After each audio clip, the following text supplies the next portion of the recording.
Morena. Morena. You fellas know tira mai? Yep.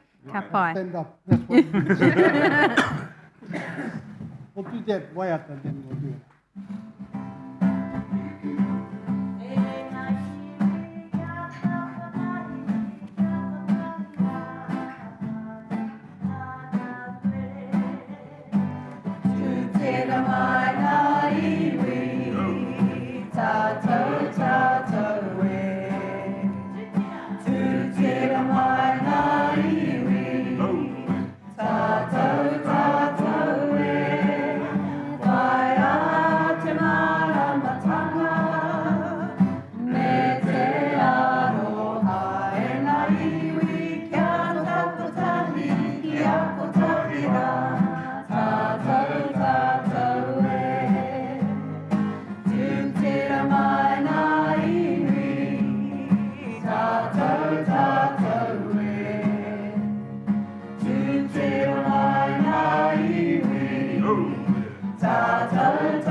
That Māori stone outside is called Te Huka Whituatsu.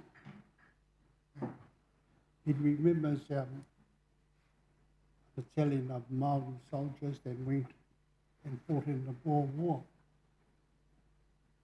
They went to South Africa. They also went to Passchendaele in Gallipoli.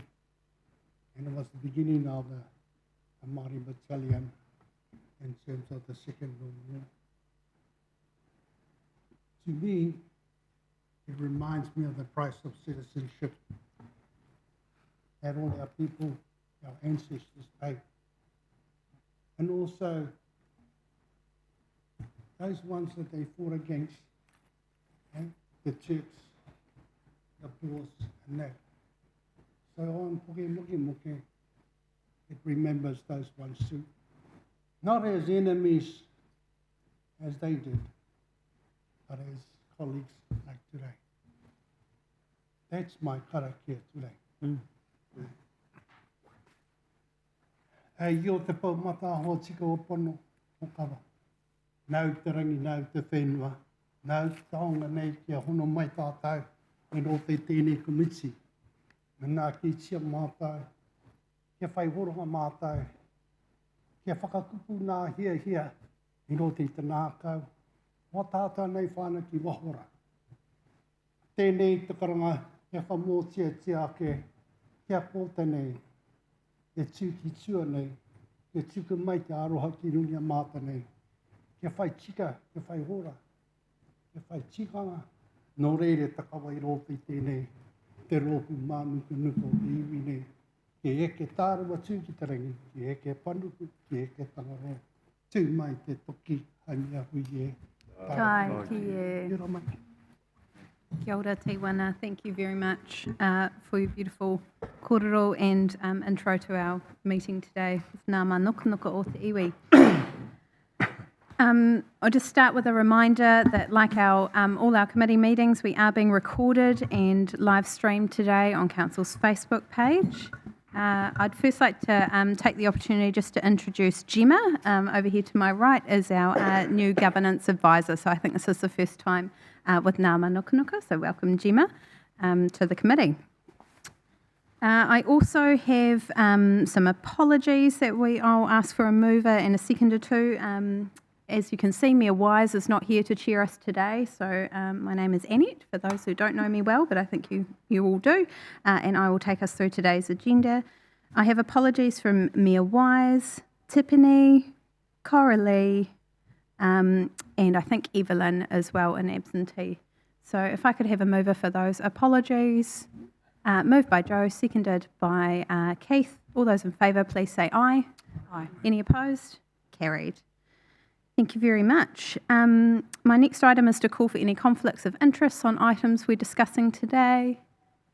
If there is none, we'll move on to announcements by the Chair.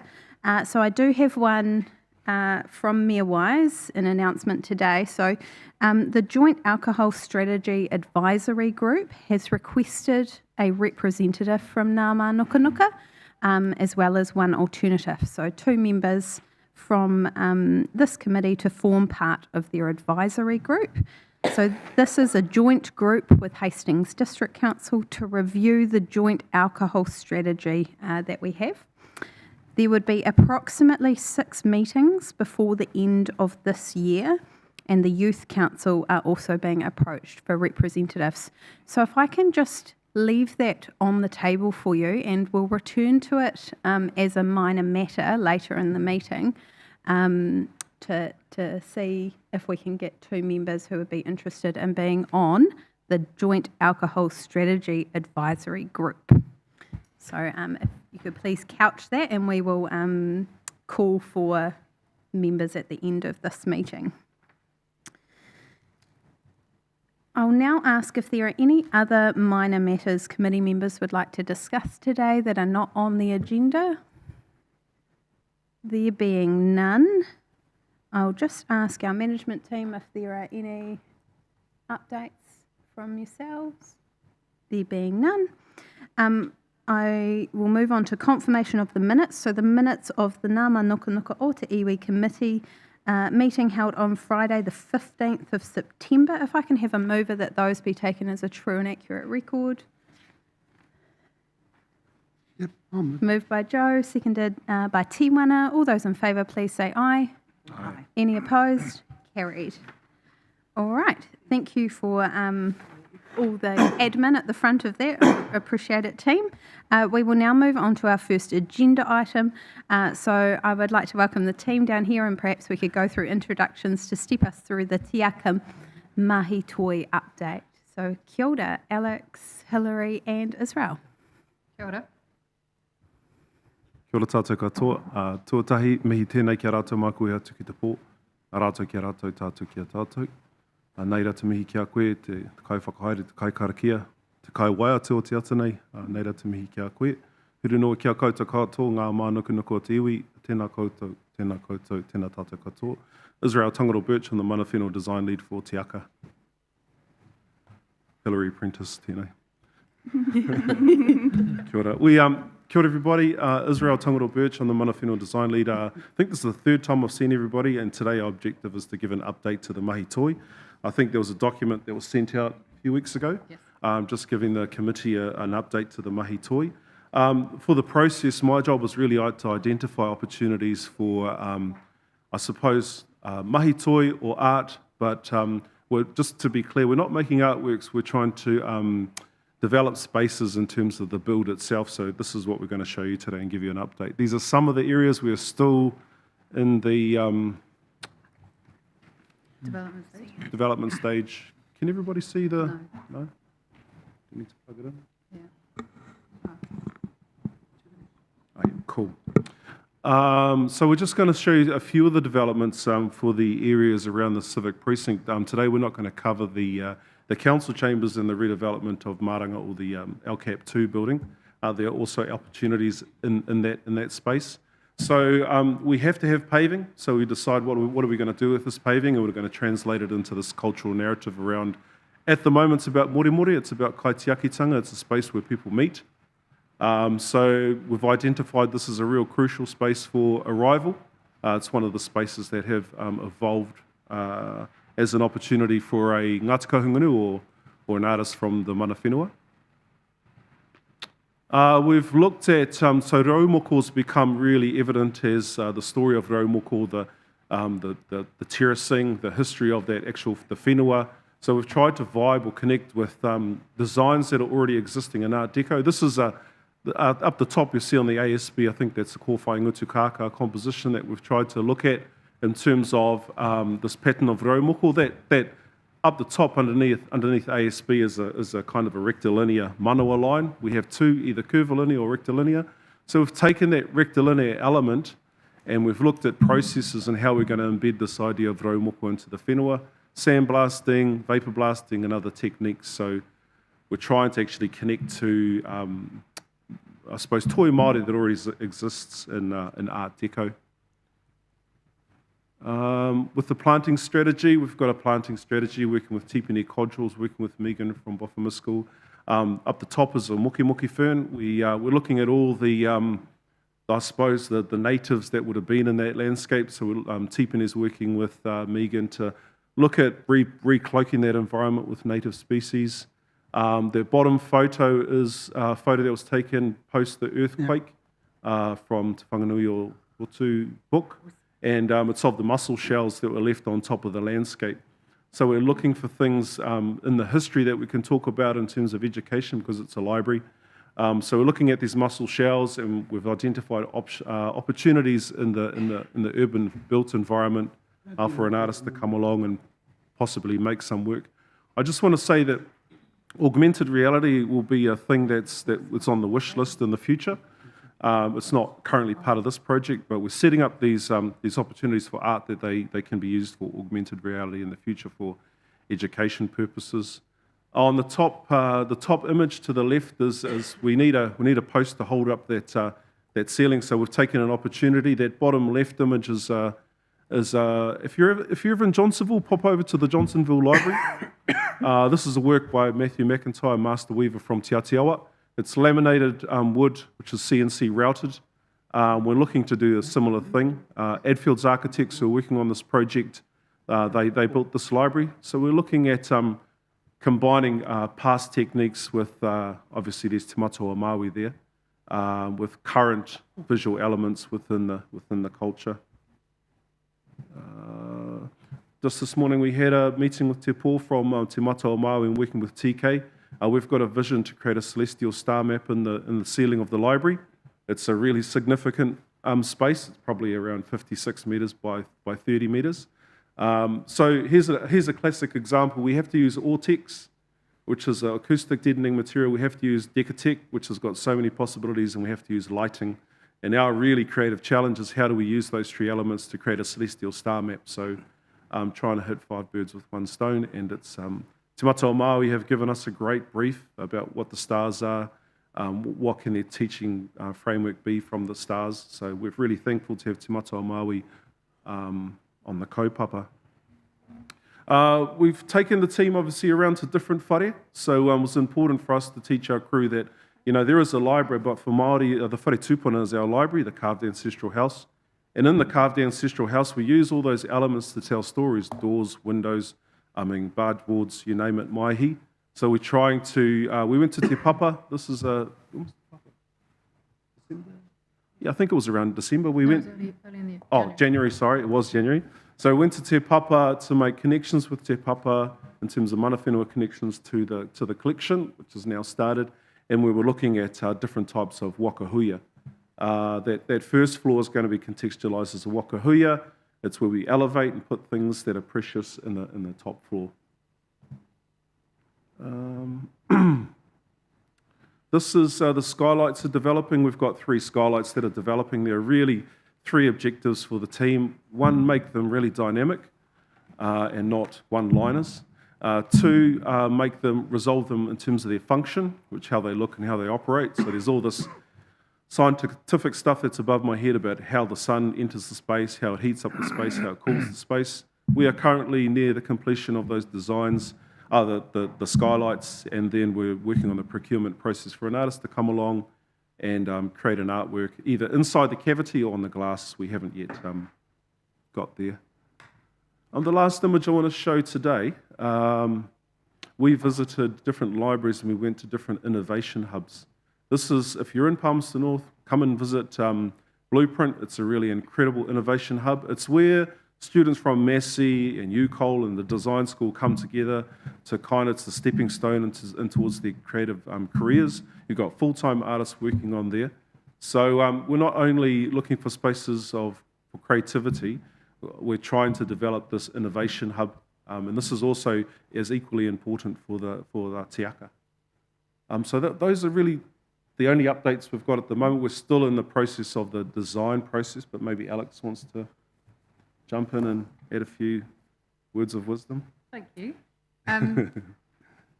Really, the next thing from a procurement perspective is just making sure that we keep the tikanga and the kawa safe, but we also make sure that as councils that we cover off the probity aspect. So we're looking at how we can do that while identifying artists, as Israel was saying earlier on today. He knows a lot of local artists, and we just need to be careful that when we're procuring them, we do it in the right way.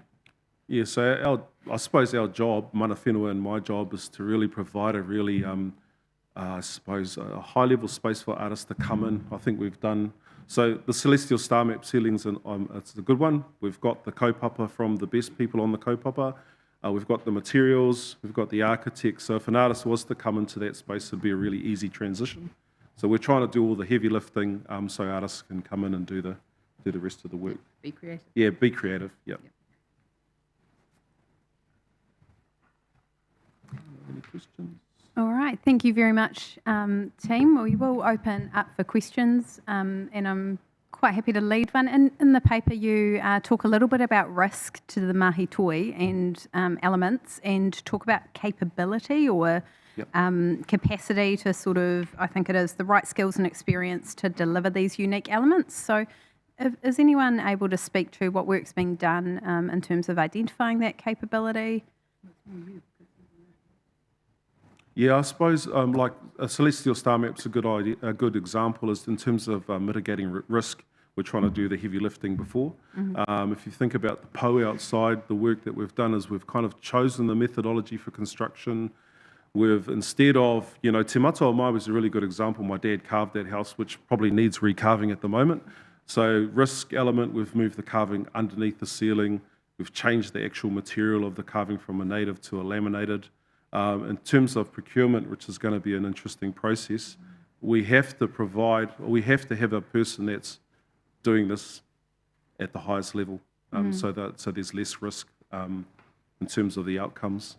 Yeah, I hope that makes sense. Yeah. And also that in terms of the artist identification, that will really be all in the remit of the mana whenua design team. Yeah. And so they will identify those people, and obviously, as council officers, we will ensure that they're procured appropriately. Yeah, and it's a collaborative process. So the Celestial Star Map, for example, the people that are involved are the people building it, the architects, Te Mata o Maui, myself as a curator, and the artist will just be providing a design, and that design will actually be sorted functionally through the architects in the building. I think it's in this construction team. Yeah. Great. It's good to hear you're turning your minds to it as early as possible and making some of those mitigating factors. Yeah, the Celestial Star Map's a biggie. It's it's a biggie. Yeah. Cool. All of the works are really significant, actually. Yeah. Ka pai. Councillor Crown. Thank you. Through you, Madam Chair. Just thinking about the procurement process and the standard around probity, etc., that we already have in our processes.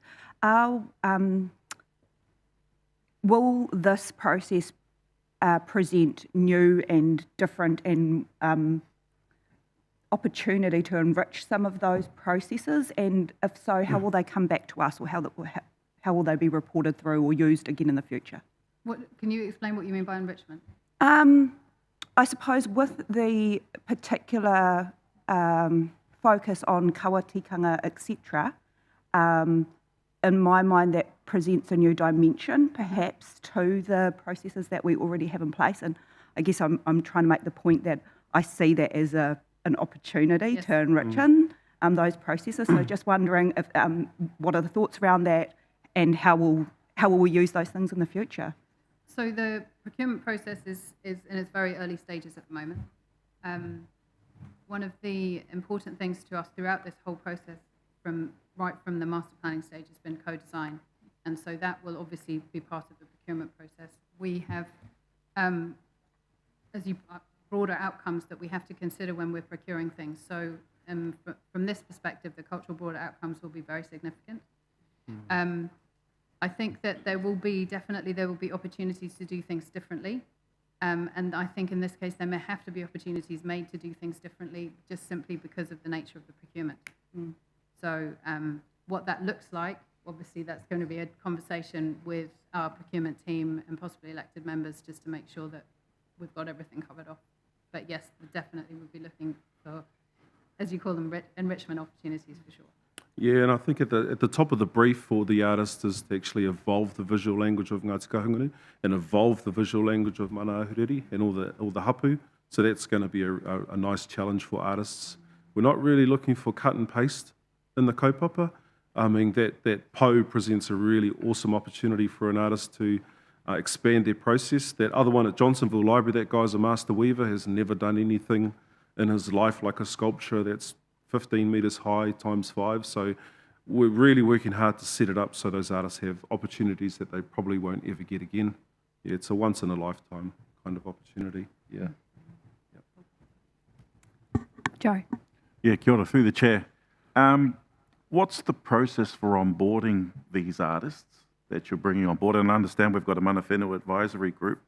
And that's the first question. The second question is how would you determine the standards that they need to be at?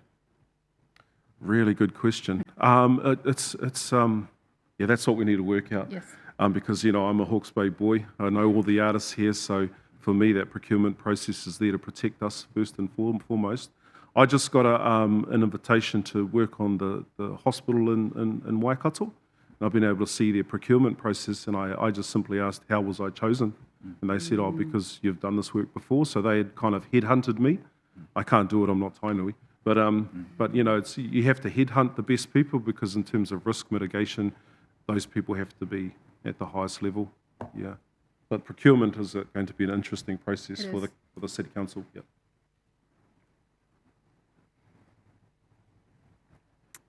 All right. Do we have any other questions? Or if not, I'll just open the paper up for any discussion. So sharing your views on the progress so far on the mahi toi developments, the cultural narrative in Te Aka.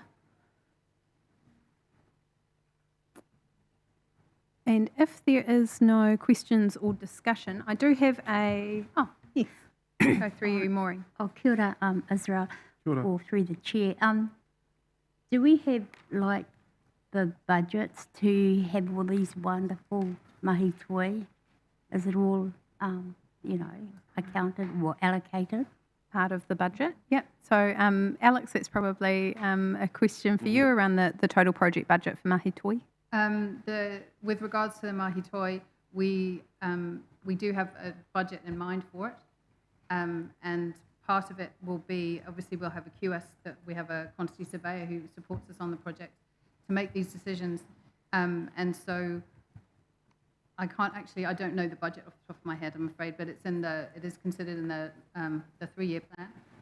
So there will be budget for this, and it just depends on how these things are considered in the QS line. So it could be that it's an artwork, or it could be that it's a stair rail or something like that. And so there isn't necessarily this is a budget for artwork.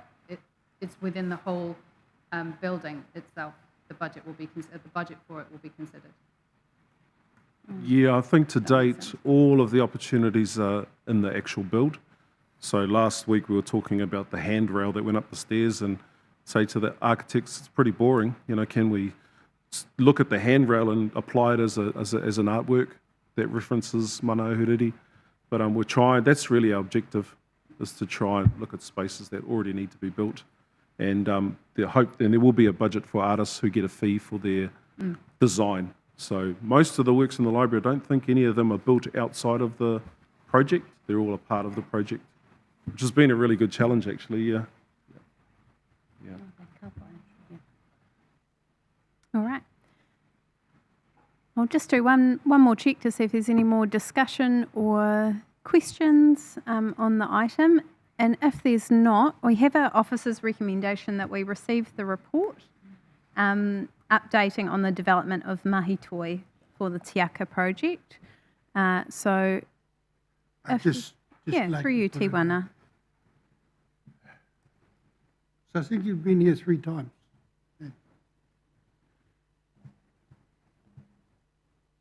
I think it's time for this committee to actually make a motion to support this kaupapa, so it moves forward in terms of that.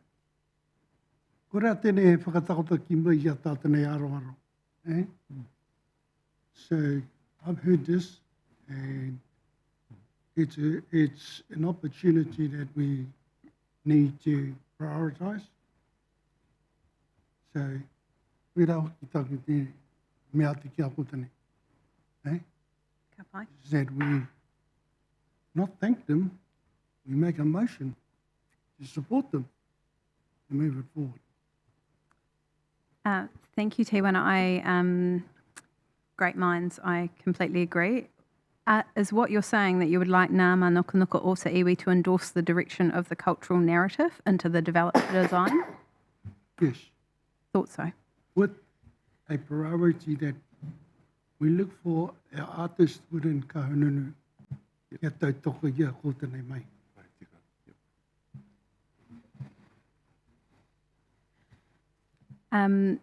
Could I look for a little bit of guidance on staff on that latter point? Would it be appropriate for us to, as a committee, have a motion, something along the lines of what Tiwan has just suggested about that this committee supports the procurement of a local Ngāti Kahungunu artist into the procurement plan, or just looking for a little bit of guidance around what would be helpful there to give you the guidance that that's the direction of this committee? We want all the artists to come from mana ahuriri, from the hapu of ahuriri and kahungunu, that's the goal. So I'll ask Gemma if she could put some wording together for us on the side around that. So I'm looking at an A, B and C at the moment, committee. So an A as in the report that we receive, a B that we endorse the direction of the cultural narrative for Tiaka into the developed design stage, and that the committee support the procurement of a mana ahuriri, is it / Ngāti Kahungunu artists? Because, Ahuriri hapu. Ahuriri hapu. yes, Cool. That's where you're sitting in front. Support the procurement of an ahuriri hapu artist for the delivery of mahi toi in Tiaka. Artists. Artists, plural, yeah. That second part was all right, for the delivery of mahi toi in Tiaka. Yep, it's definitely our goal. Yep. All right, so a question, Councillor Price. Yeah, just the extra bits of just 2 questions. Are you happy that there is the people that can do it? And Oh yeah, we've got some pretty outstanding examples. Yeah, And- Edfield's architects are the best in building libraries, and the Dunning Thornton. If you Google Dunning Thornton, they've just completed some incredible builds with mass timber builds. So yeah, definitely. the second question to that, and I'm just being the devil's advocate a little bit to make Yeah, sure we that's leave good. room. What if there was someone that was really good at what you want, like the best in the country? Is there room to be able to get them if they're not in this area? I think that's a question for the Mana Whenua design team. Or if you listen to the motion, we're sort of I saying, believe that there's a level of excellence that these artists need to get to Yeah. before they even get inducted. what's Yeah. that third point in the motion? I'm just worried it's too tight. Thank you. I'll take a little bit of discussion on that, Councillor Crown, and then I'll come back to our team. Thank you, Madam Chair. I understand what you're saying, Keith, Councillor Price.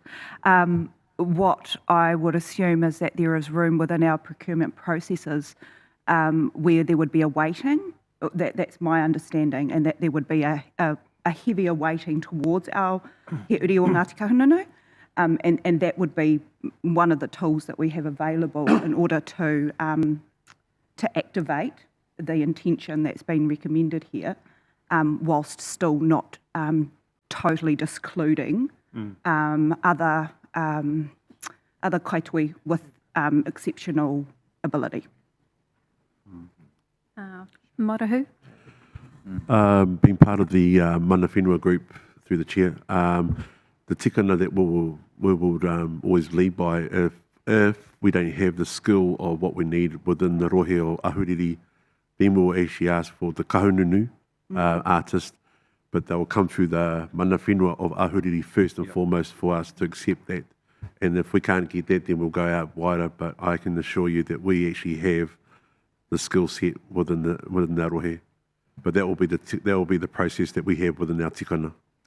What I'd like to suggest, committee, to avoid us overstepping into what is an existing process around procurement, is that we support in principle the procurement of hapu of mana ahuriri, and our wording essentially with the in principle attached to it, so that you have the clear guidance of this committee that we support that procurement approach, but it doesn't preclude you from following the process that you've laid out. Does that sit all right with the committee? It just leaves a little bit of leeway. Yeah, I'm seeing sort of general nods of approval. You're the mover of the motion, Tiwano. That sits okay with you? All right, we'll add in principle, thank you, to point C. Is it possible to get our motions on the screen? Maybe?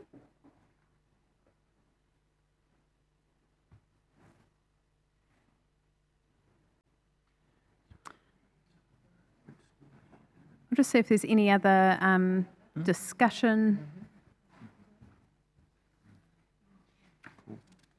Maybe I've asked a difficult question there, sorry, team. Okay. What we might do is, it doesn't look like we have the tech readily available to do that, so if we're comfortable, we'll just have them read out. Give us a minute on that.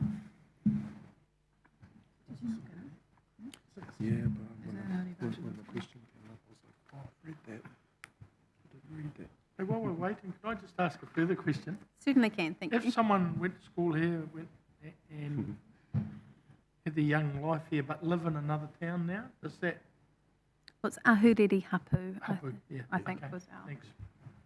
wording.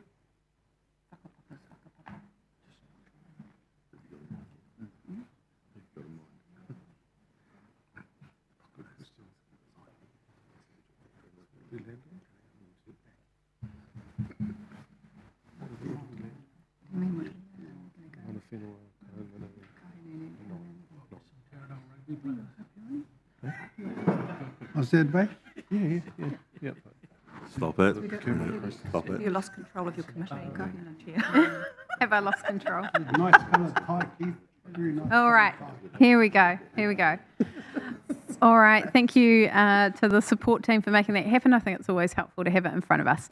So our new resolution on item 1 is that we received the report updating the development of the mahi toi, I'm out of screen, for the Te Aka project, endorse the direction of the cultural narrative into...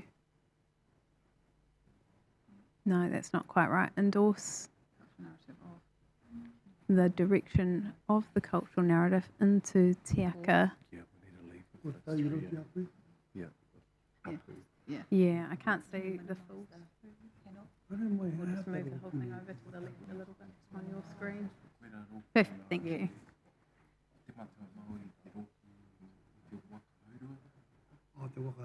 For Te Aka. Yeah, ahuriri and Smith. Endorse the direction of the cultural narrative for Te Aka of the, and it's not of the mahi toi. I think we're removing. Are we mahi just toi, are we adding ending at Te ahuriri Aka. and Ngāti Kahungunu artists?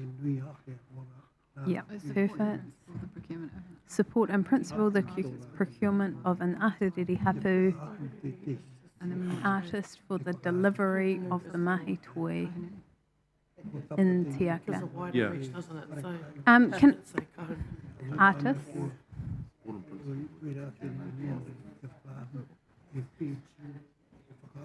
Yeah. All right. I'll call us back into order. So we have our new substantive motion on the table. Can I just check in with the mover if you're happy with the wording on the screen? I can't really see it, but I mean, Or I've got it the down way here. it is, yeah. Yeah. But it might the way look, we don't get any many. Shall I write it in Māori, then I can read it. Yeah. Happy to add that into the minutes, yeah. Checking in with our team down the end there, Israel and I think we Alec. need to add Ngā Te Kahungunu after ahuriri. Ahuriri hapu, then kahununu, and then So you'd like a / Ngā Te Kahungunu after hapu? All right, we'll do that, Yeah, thank you. We need them in, yep.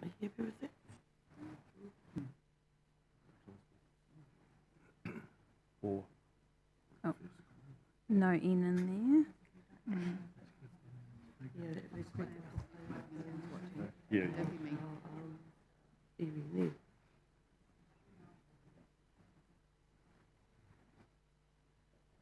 Tika tiki tēnei hea pātai ki a kai, kuai te me e whakatoi te pokemoki, te moki ra.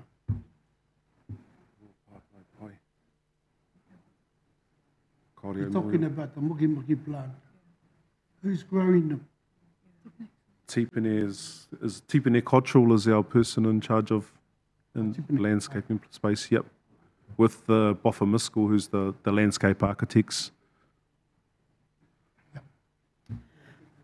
All right, I think we're reasonably comfortable with the resolution and we have a mover. So I will ask if there is a seconder to the new substantive motion. Thank you. So we have a mover in Cheyenne. I will ask if you would like to speak any further to the motion before we put it to the committee. I think I said enough. Hey Keith, Good man. I think it's plain, black and white. What they need in is support. Hence the reason why we put it forward to this committee to support what's a positive movement forward. All right? Ka pai, thank you, Tiwana. No. Cheyenne, would you like to speak to your motion? You have the first right. Yes, you would. No pressure.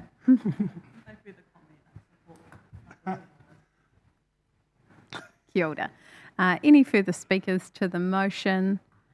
There being none, I will put the motion. All those in favour, please say aye. Aye. Any opposed? Carried. Thank you very much, Kia ora. team. Thank you. I mean, yeah, order.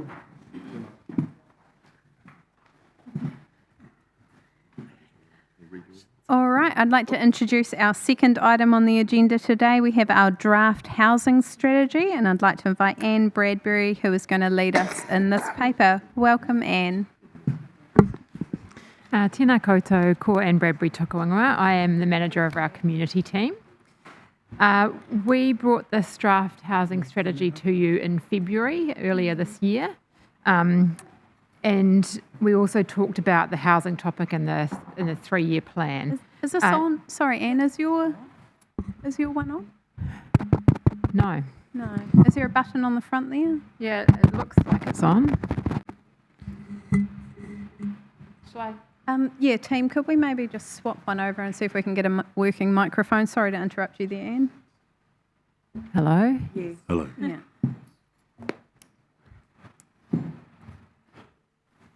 Apologies for that. Ko Anne Bradbury toko ingoa. I am the manager of our community team here at Napier City Council.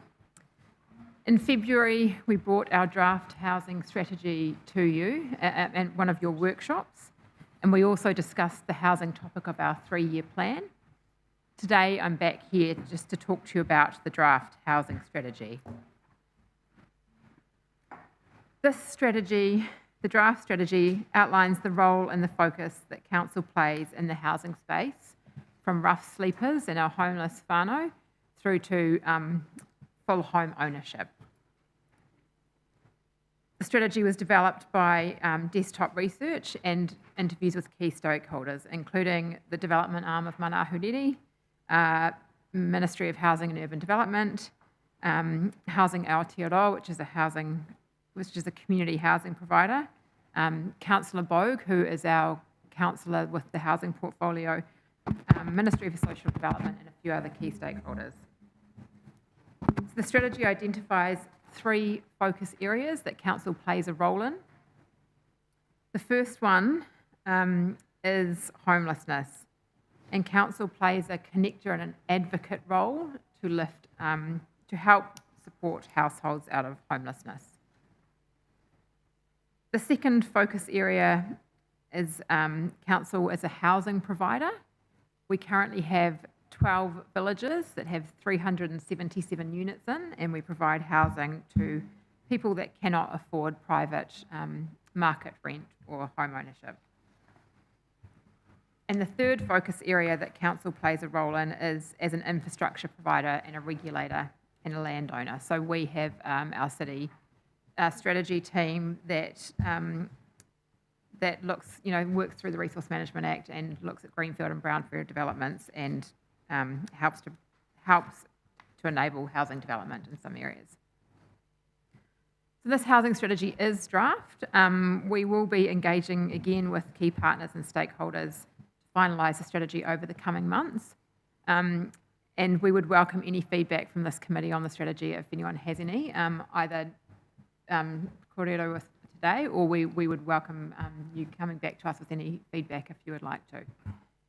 We're aiming to take the strategy to council in October, so we'll come back to NGආ MΑNUKANUKA before October to seek your endorsement to take the strategy through to council. So open for any questions. Thank you very much, Anne. So committee, hopefully you've had an opportunity to read through the draft housing strategy that was in the agenda. So I'll open it up now if there's any questions of Anne on its continued development. We have recommendations in front of us to note that we've seen the draft housing strategy. Obviously an opportunity to provide feedback now or at a later stage, and it'd be good to get some guidance on that from you. And we have a recommendation there that the draft housing strategy come back to us in October before adoption by council is recommended. So I'll open it up. Kia ora. Thank you, Cheyenne. Chair. Just a question regarding 2.3. It's advised that hui and interviews were undertaken with local Māori housing providers. Are you able to advise specifically who those Māori providers are? It was just one provider. It was the development arm of Mana Ahuriri. But we're welcome to talk to other people if people would like to talk to us about it. We have shared the draft strategy with Para Screening. But if any other housing providers if there's any other housing providers that you'd like us to talk to, please. Just is it open to not just housing providers, but I guess those involved in the housing space? Yep. Cool. Through the chair, we did have the council is involved in homelessness as well, as I said, as an advocate, as a connector. There's other agencies out there that have more that are more heavily involved in those areas, but as we do talk to them regularly, I have shared this strategy with them, but we have open to sharing it with others. Cheyenne, did you have any suggested parties that you'd like to pass on either now or later to Anne, just to make sure that the parties you're thinking of do get invited to comment? Probably later. Later, Yeah. yeah. We'll take that as an action from the committee. Thank you. Have we got any other thoughts, Joe? Yeah, got it through the chair. Could you explain what the section 17A is? Yes. Try and remember. Section 17A of the Local Government Act requires us to review some of our activities. I think it's every 6 years. It looks, Councillor Crown's nodding. She might be able to explain it a bit better than me. So we did that in 2018 to 2022, we reviewed our council housing. This is a little bit before my time, so, but yeah, that's what we're required to do under the Local Government Act, and there was a recommendation out of that to create a draft housing strategy. And we also do those reviews for other things like our business and tourism facilities and, yeah. Yeah, essentially it's a operation or a structural review to make sure that you're delivering the service in the most appropriate way. So it considers alternative types of delivery models and things like that across, like Anne said, all of our business units receive a 17A review on a sort of rolling schedule.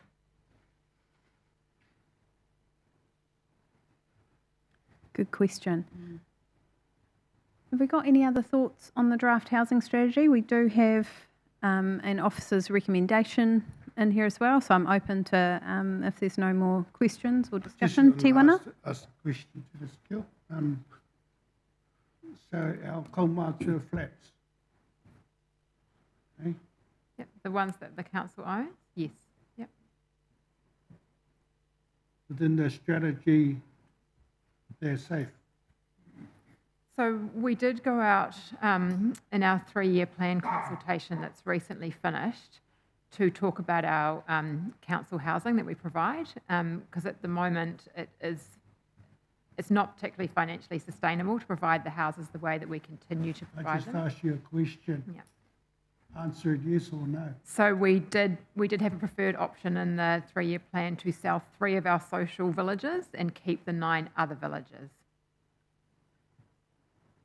Say it again. We have 12 villages. The council has 12 villages. We went out with a preferred option to keep 9 of the villages and sell 3 of the villages. Our mayor and our elected members made 5 key commitments, and they were very firm on these. One, that all of our current tenants would continue to have a home, no matter what decision was made. Number 2, that we will maintain or increase the number of retirement villages we have. Number 3, that it would be financially sustainable for our tenants and for our ratepayers. Number 4, that our houses would be warm and dry. And I've forgotten the 5th one, but they were very clear on protecting our current residents and our current tenants. So the decision has not been made yet. That decision will be made as part of our 3-year plan. So the council in all its wisdom are going from 12 villages down to 9. No, a decision has not been made yet, and we haven't, the submissions have just closed 2 weeks ago. So we haven't shared those with our elected members yet, and they have not made a decision yet. So there's no decision on which ones have been targeted to close. Yep, so we did talk about the 3 social villages, and when I talk about a social village, it's villages that have, the units have more than 1 bedroom and they're multi-storied. So 3 of our villages are multi-storied, and they are the village on Carlisle, Wellesley and Nelson. The 9 other villages are all single-storied and all have 1-bedroom homes, and they support our older persons, our pensioners. Thank you.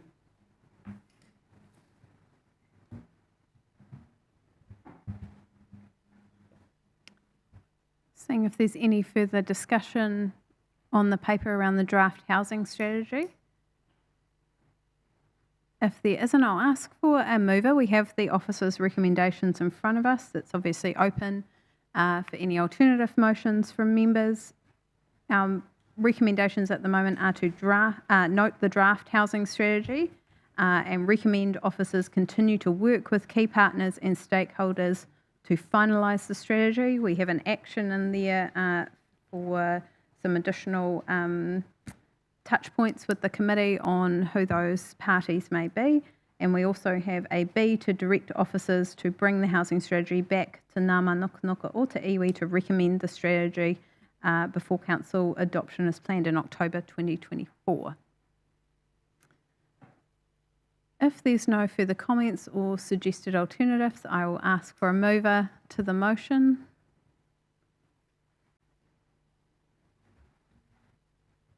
Come on, you lot. Yeah, I'll move it. Moved by Tiwana, seconded by Joe. Do you have any further comment, Tiwana? When it comes to housing and that, we have to be aware of the housing, and obviously there is a debt I look at our pakeke, haven't they paid the price of citizenship? Shouldn't they have warm, comfortable houses? Shouldn't they be part of our life? Eh? So when I look at these things and they're going from 12 to 9, it means that 4 villages are going to be closed. What's going to happen to those people? The question to me is, this committee is not the conscience of Ahuriri. However, we have a responsibility to our pakeke to make sure that they're housed. That's why my questions were aimed at her, because she's looking at, the council's looking at closing 4 villages. They can't afford them.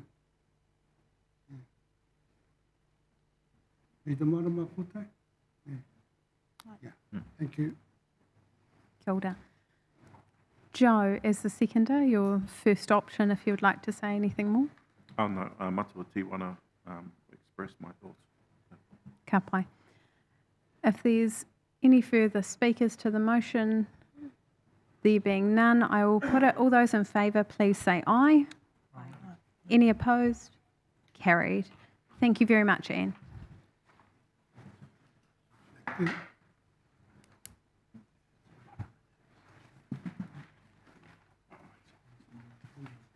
Yeah, thank you. All right, we will start our third agenda item today, which is an update on the Waka Hub project. I'd like to invite Georgina King and TK. Many hats, TK, many hats.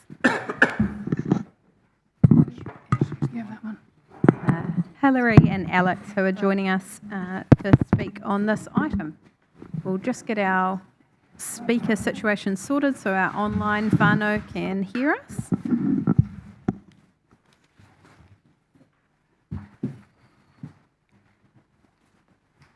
No mai, welcome to. Georgina, would you like to start us off? Kia ora tātou, ko Georgina King, tōku ingoa. I'm team leader with City Design and Urban Renewal.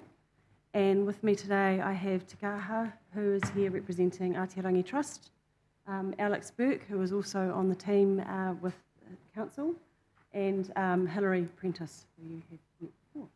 So I'm going to take today's paper as read, but I will summarise it for you.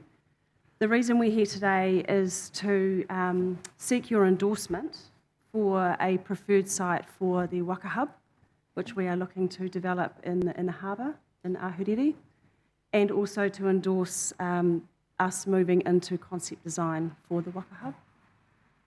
The history for this project, so we're meeting you for the first time today. Until now, we have been basically assessing where the best site for the Waka Hub would be in the harbour, and we've gone through quite a process to get here. So initially, the Iron Pot was first identified as the location for the Waka Hub in the Ahuriri Estuary and Coastal Edge Master Plan in 2018. This plan detailed the transformation of the Iron Pot to accommodate a permanent mooring for Wakahaurua, as well as spaces for events and associated opportunities to tell the area's rich history and culture and improve stormwater quality in that area. The master plan underwent significant stakeholder engagement and was written in partnership with the Mana Ahuriri Trust at the time. And the Iron Pot initiative was well received and a significant level of support from our stakeholders and the community.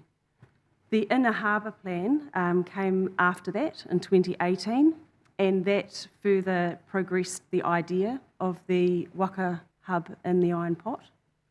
And this also underwent significant community and mana whera engagement. This was adopted by Council in 2022.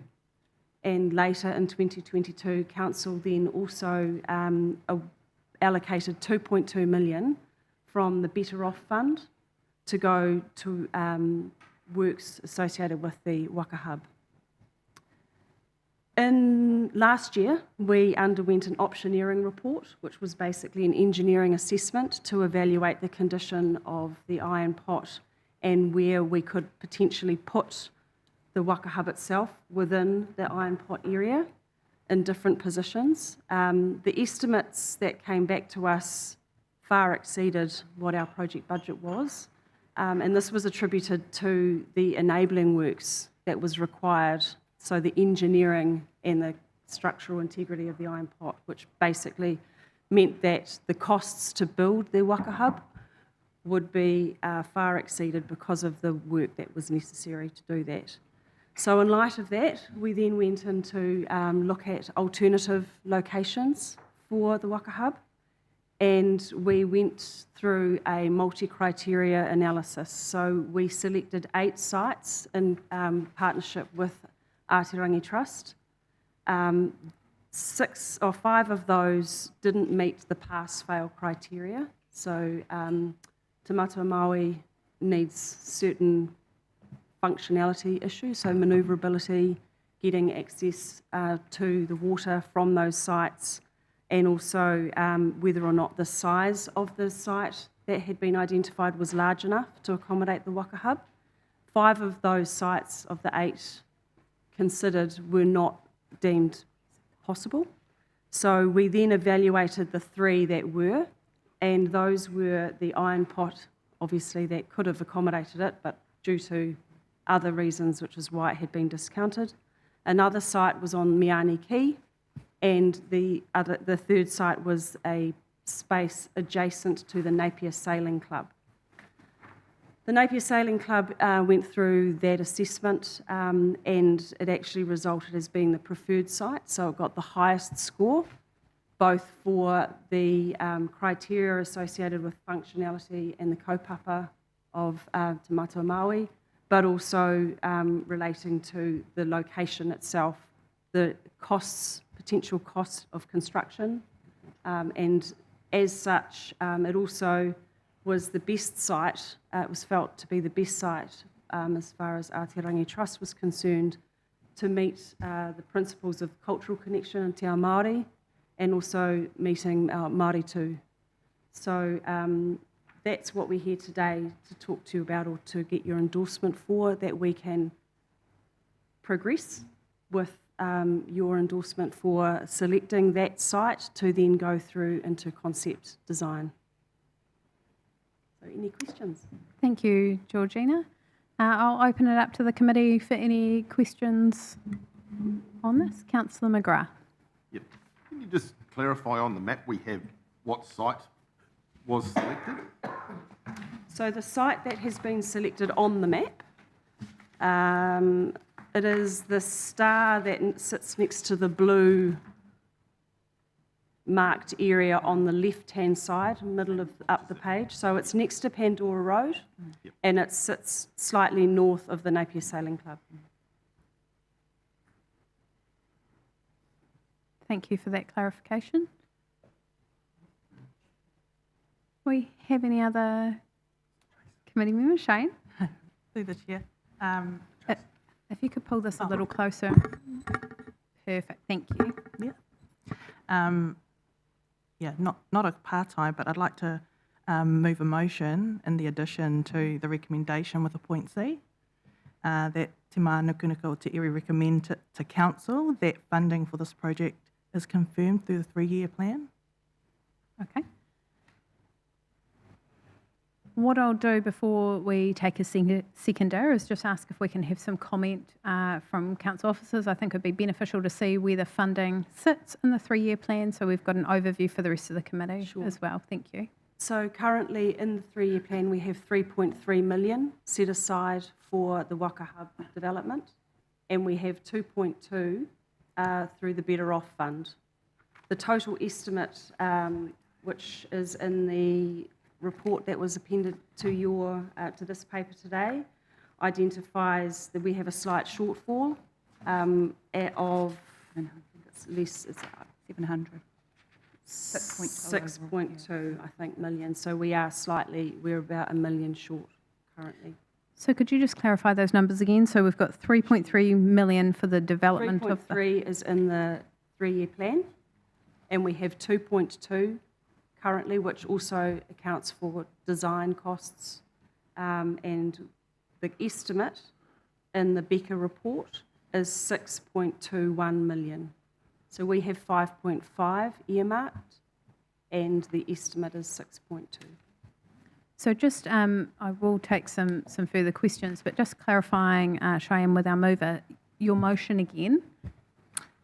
To add an addition to the recommendations with a point C, that Te Mānukanuka o Te Iri recommend to Council that funding for this project is confirmed through the 3-year plan. So are you looking at the shortfall?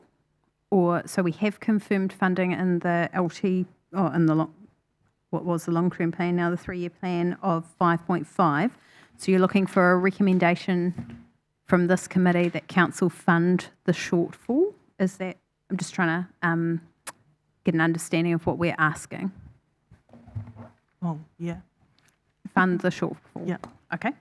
I had some questions over here. Councillor Price?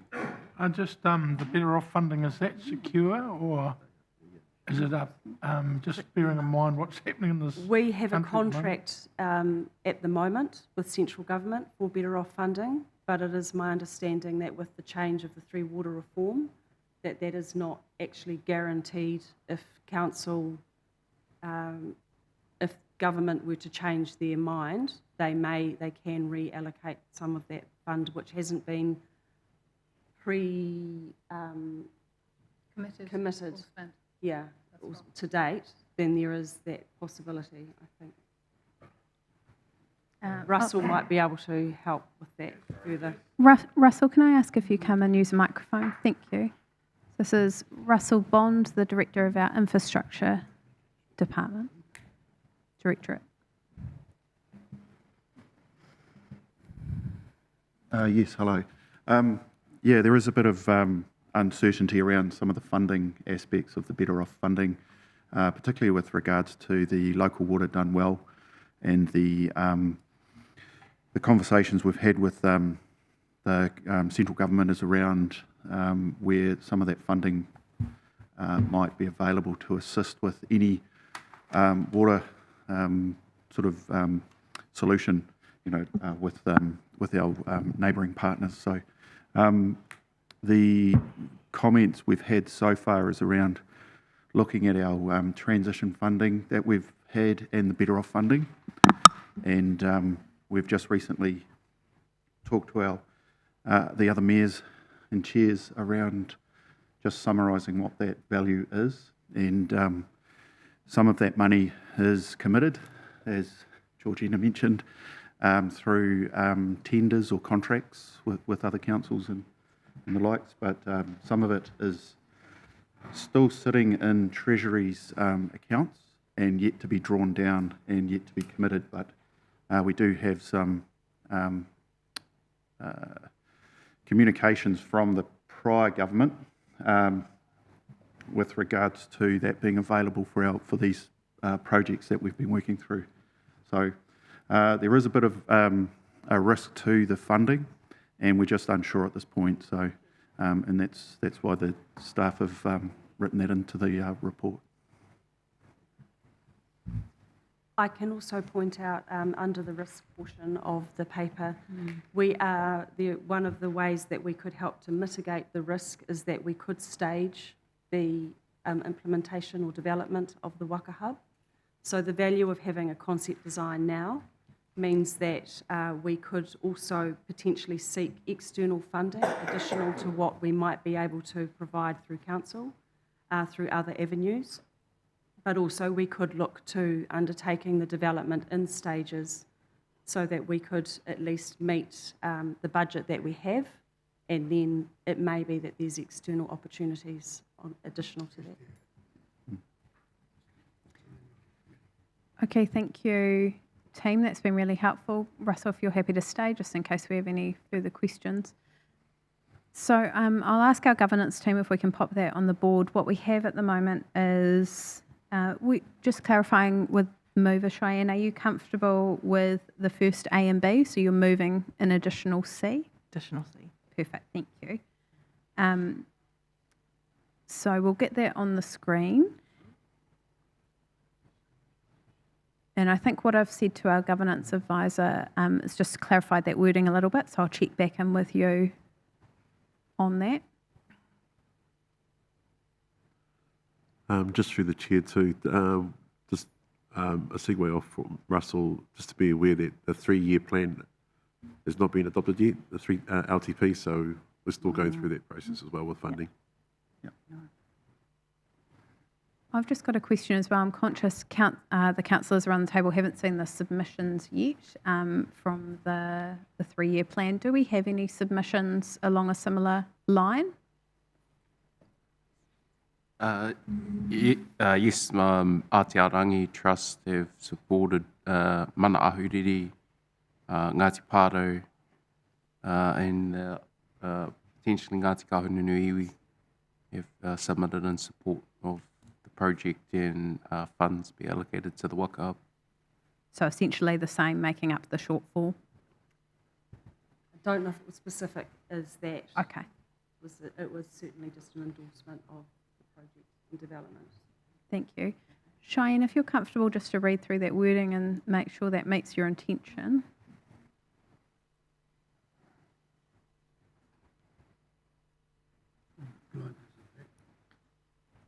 I think that encapsulates it, yeah. Yeah. I'm just conscious there's obviously council making up the shortfall, and then there's council making provision to, for instance, find the shortfall from other sources. So I just want to make sure that we that I capture your intention. Are you happy with either of those outcomes, or it's sort of in your mind you would like this committee to request rates, I suppose, cover it versus alternatives? Yeah, it's just ensuring there's security around the security, yeah.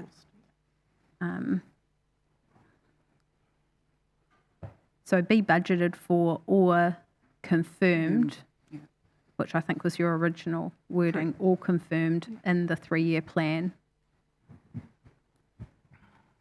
which I think would allow us the flexibility to find alternative funding sources, but still give the security. Yeah, happy with that. So our mover, I have a question here from Councillor Crown. No, you have a seconder. Oh, a seconder. Perfect. So I have a mover and a seconder for our new substantive motion. A and B is recommended in the officer's recommendation, and C by Cheyenne. So I will pass over to you, Cheyenne, to speak to your motion. Note just that obviously the essence of this kaupapa and for the rohe for our region, not just for our visitors, but for our mokopuna.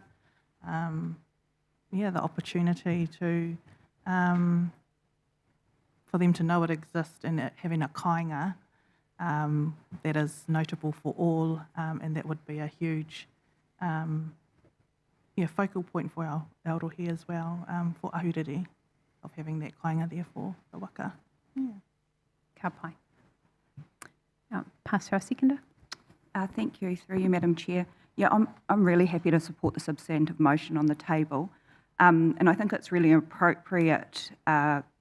It shows it's exercising the mana that comes with this committee to make recommendations through to council, and I think that that's been demonstrated through the prior agenda items too, with the adjustments that are being made to the recommendations and the final resolutions. Providing a clear position to council so that they can keep it top of mind as we deliberate and make final decisions, I think is a really important part of how this committee actually contributes to the final decisions that are made. So I just want to encourage our officers, especially our Pou Whakarai and Te Waka Rangipu, in their support of this committee to ensure that these opportunities are highlighted and discussed through pre-agenda and the other processes that we have existing within council before the papers come to the table, and just make sure that we're affeeing our committee members and that they're aware of those opportunities. So yeah, very supportive. Thank you. Kia ora. If there's any further speakers to the motion, please let me know. There being none, I will put our new substantive motion. All those in favour, please say aye. Aye. Any opposed? Carried. Thank you very much, team. Kia ora.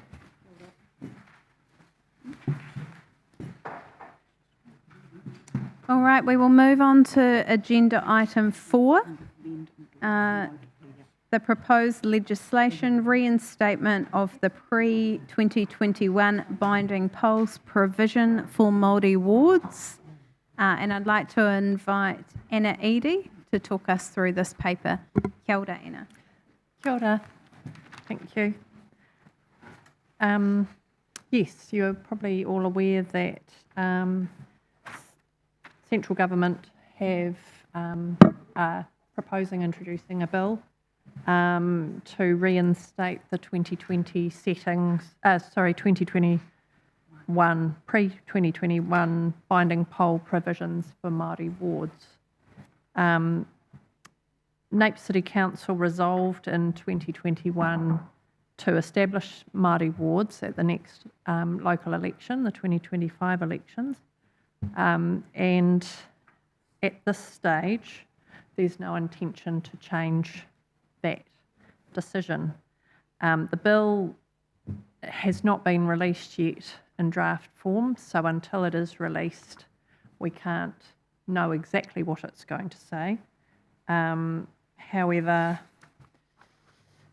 from what we've learnt, the options available to council would be either to rescind the decision that they had made in 2021 on establishing Māori wards, or not to rescind, but we would have to hold a binding poll on Māori wards at the 2025 local election at the same time as we're establishing our Māori wards.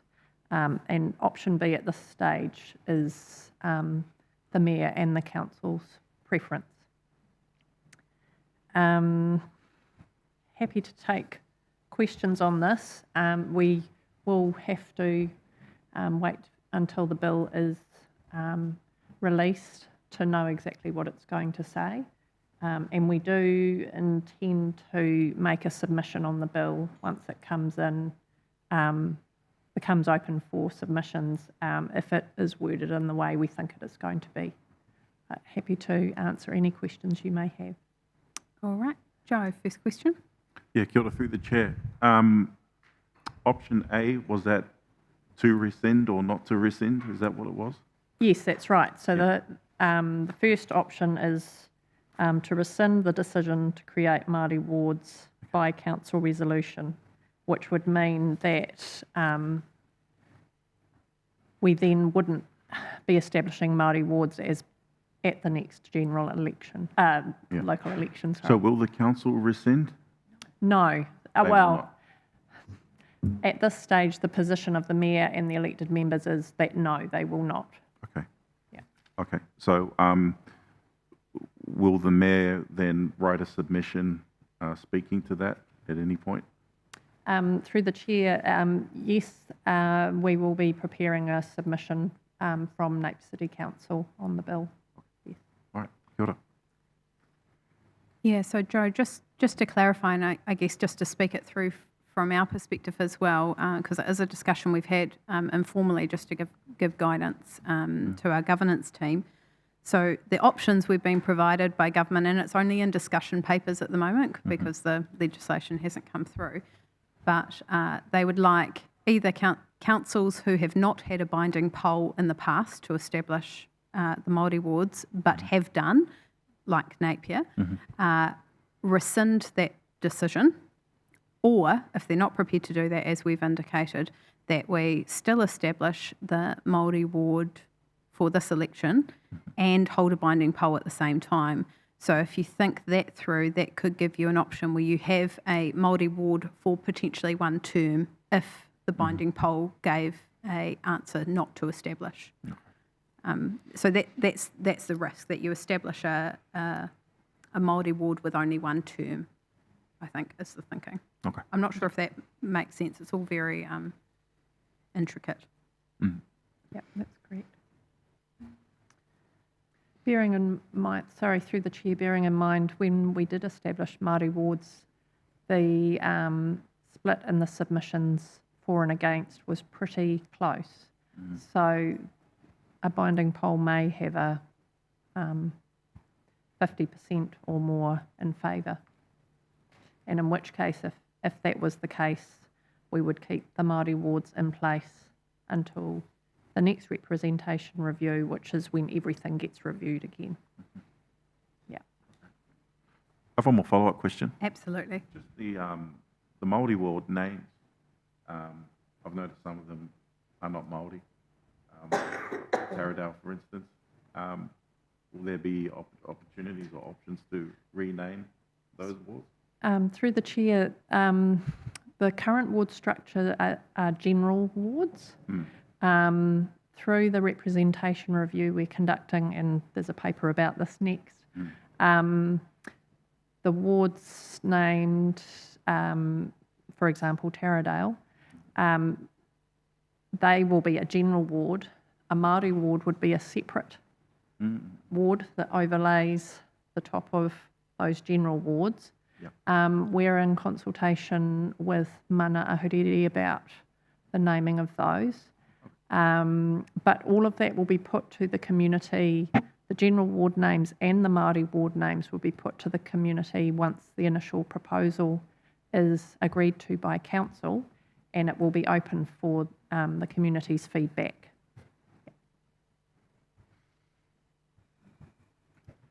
So I just want to, I'm not sure whether I heard it all right. Was it 2021 the council supported? And through the chair in 2021, the council voted in favour of establishing Māori wards. I'd like a recommendation that we support what was said in 2021.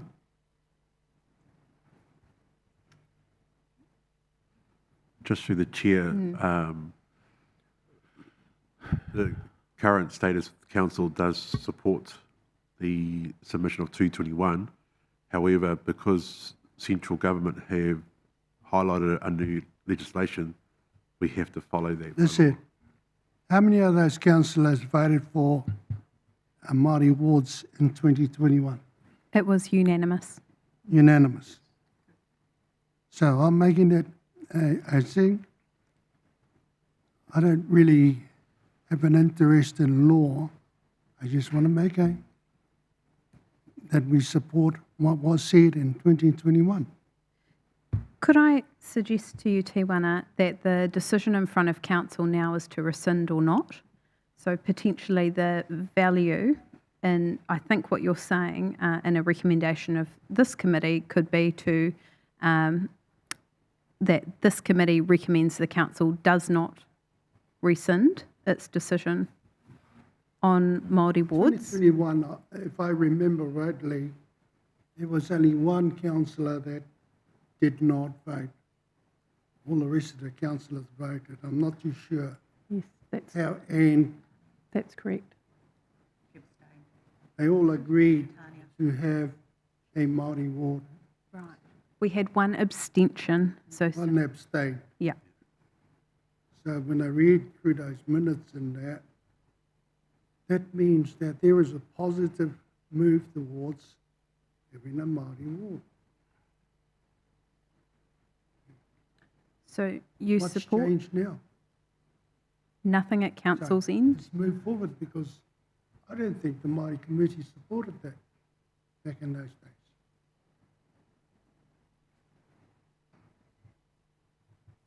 Because I would have been there.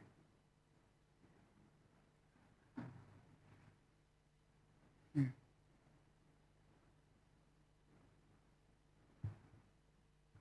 I'd like to capture your kōrero in a recommendation from the committee. I think there's value in that.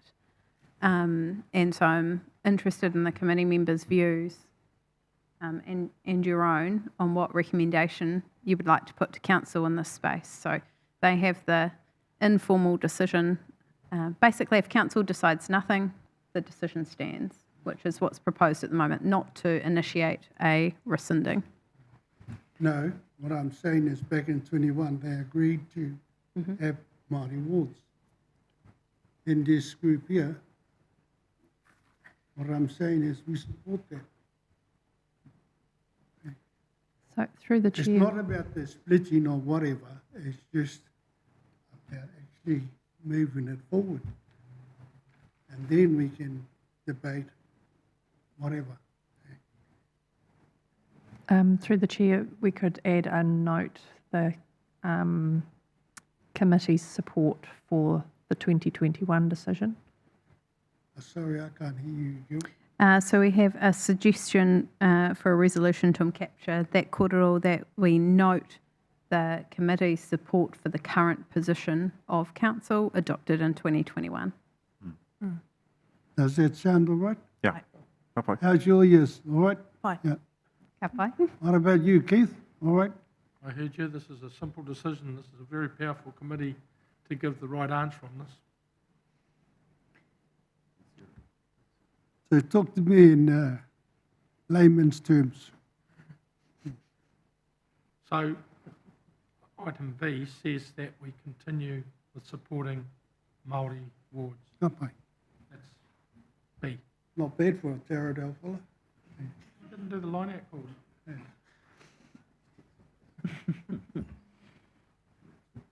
Thank you. Did you also, off the back of some kōrero from Joe earlier, want to endorse the Mayor's intention to submit to central government once the bill is? Yes. I think having that support would actually help potentially the manner of her submission as well. Yep. Right. Fine.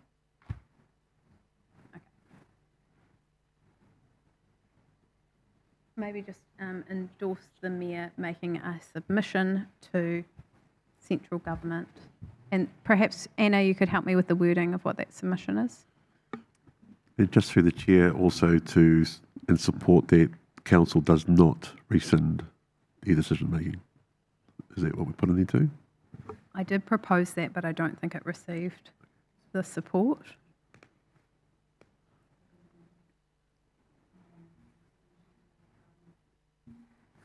Making a submission to, Making a submission on the proposed legislation, the reinstatement of the pre-2021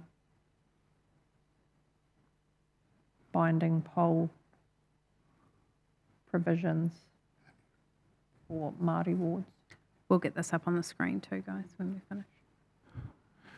Yeah, Joe. just through the chair. So the binding poll is going out to the public and saying, hey, what do you think? Is that what we're doing? What do you think, again, about Māori wards? And bound by the decision.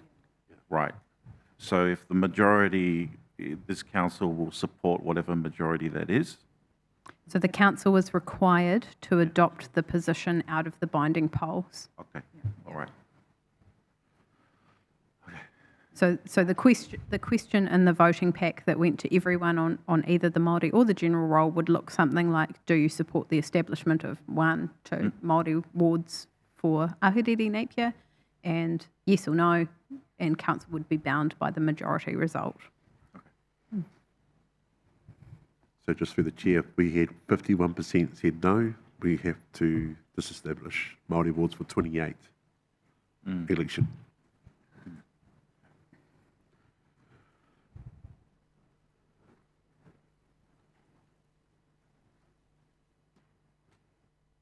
We know that referendums for Māori don't work. They never work.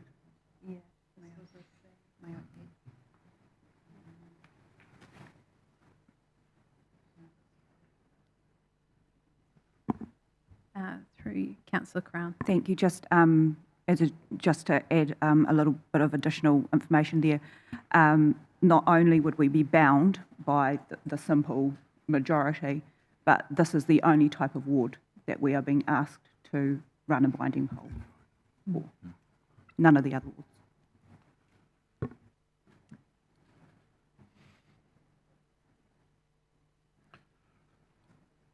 And just some facts from the previous decision-making back in 2017. It was a 20% yes, 80% no. The last one we had was... So through the chair, the last binding poll that was conducted was 80-20, and that was in 2017. However, as I said, the support for Māori wards when council established in 2021 had increased by almost 30%. So things are moving in a good direction. It's also worth noting that with this proposed legislation, the decision of the binding poll at the 2025 election has to stand for 2 terms, so 6 years. At the end of that, the public or council can petition to have another poll to get it reassessed, but we'd have to wait 6 years for that. That's based on what we think the legislation is going to say, which is what it used to say before Labor changed those rules.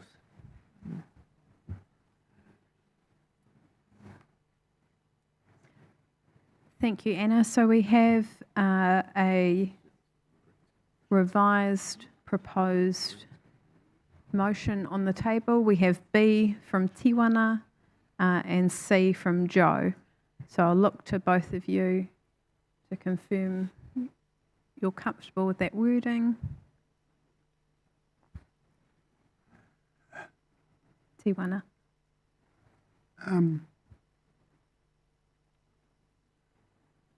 In terms of Māori wards, I come from a hapu that 80% of our men never came back from the Second World War.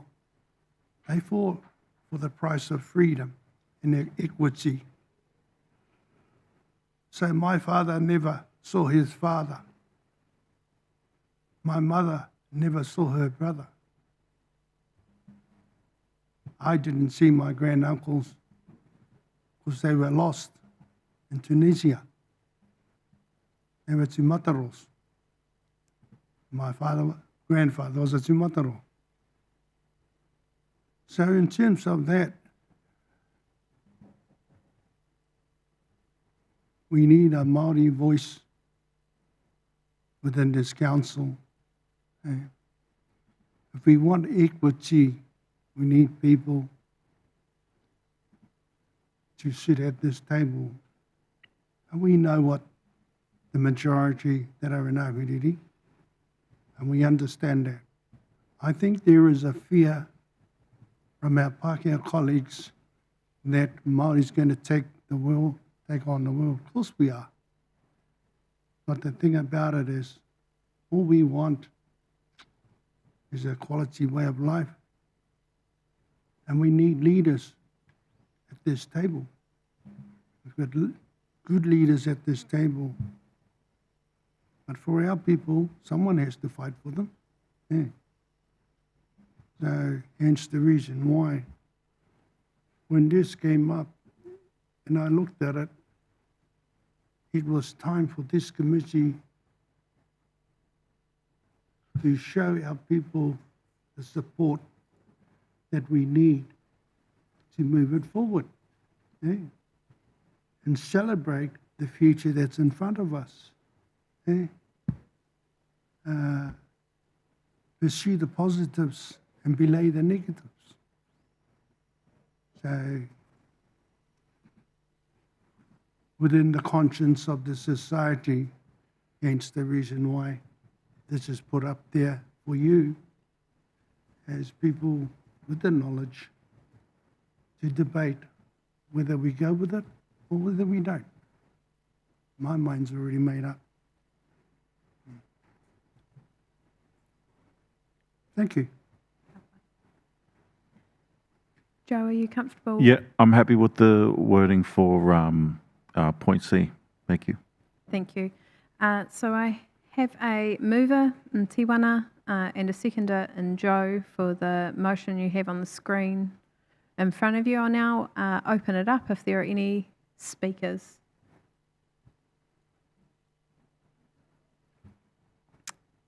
There being none, I will put the motion. All those in favour, please say aye.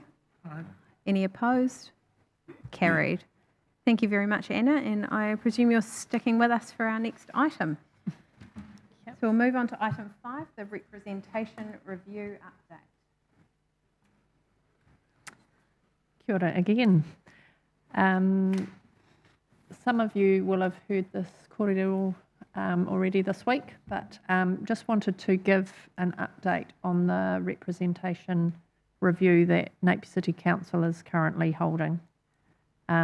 And happy to receive feedback from this committee about our process and the things that are being proposed. So every 6 years, a council is required under legislation to have a look at their representation arrangements.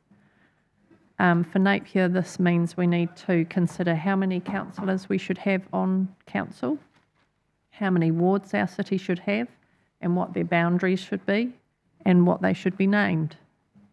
Whether we should have a mix of both ward councillors and or at-large councillors, so representing the whole city rather than a defined area of Napier. How many Māori wards and representatives Napier should have, and whether we should establish community boards. So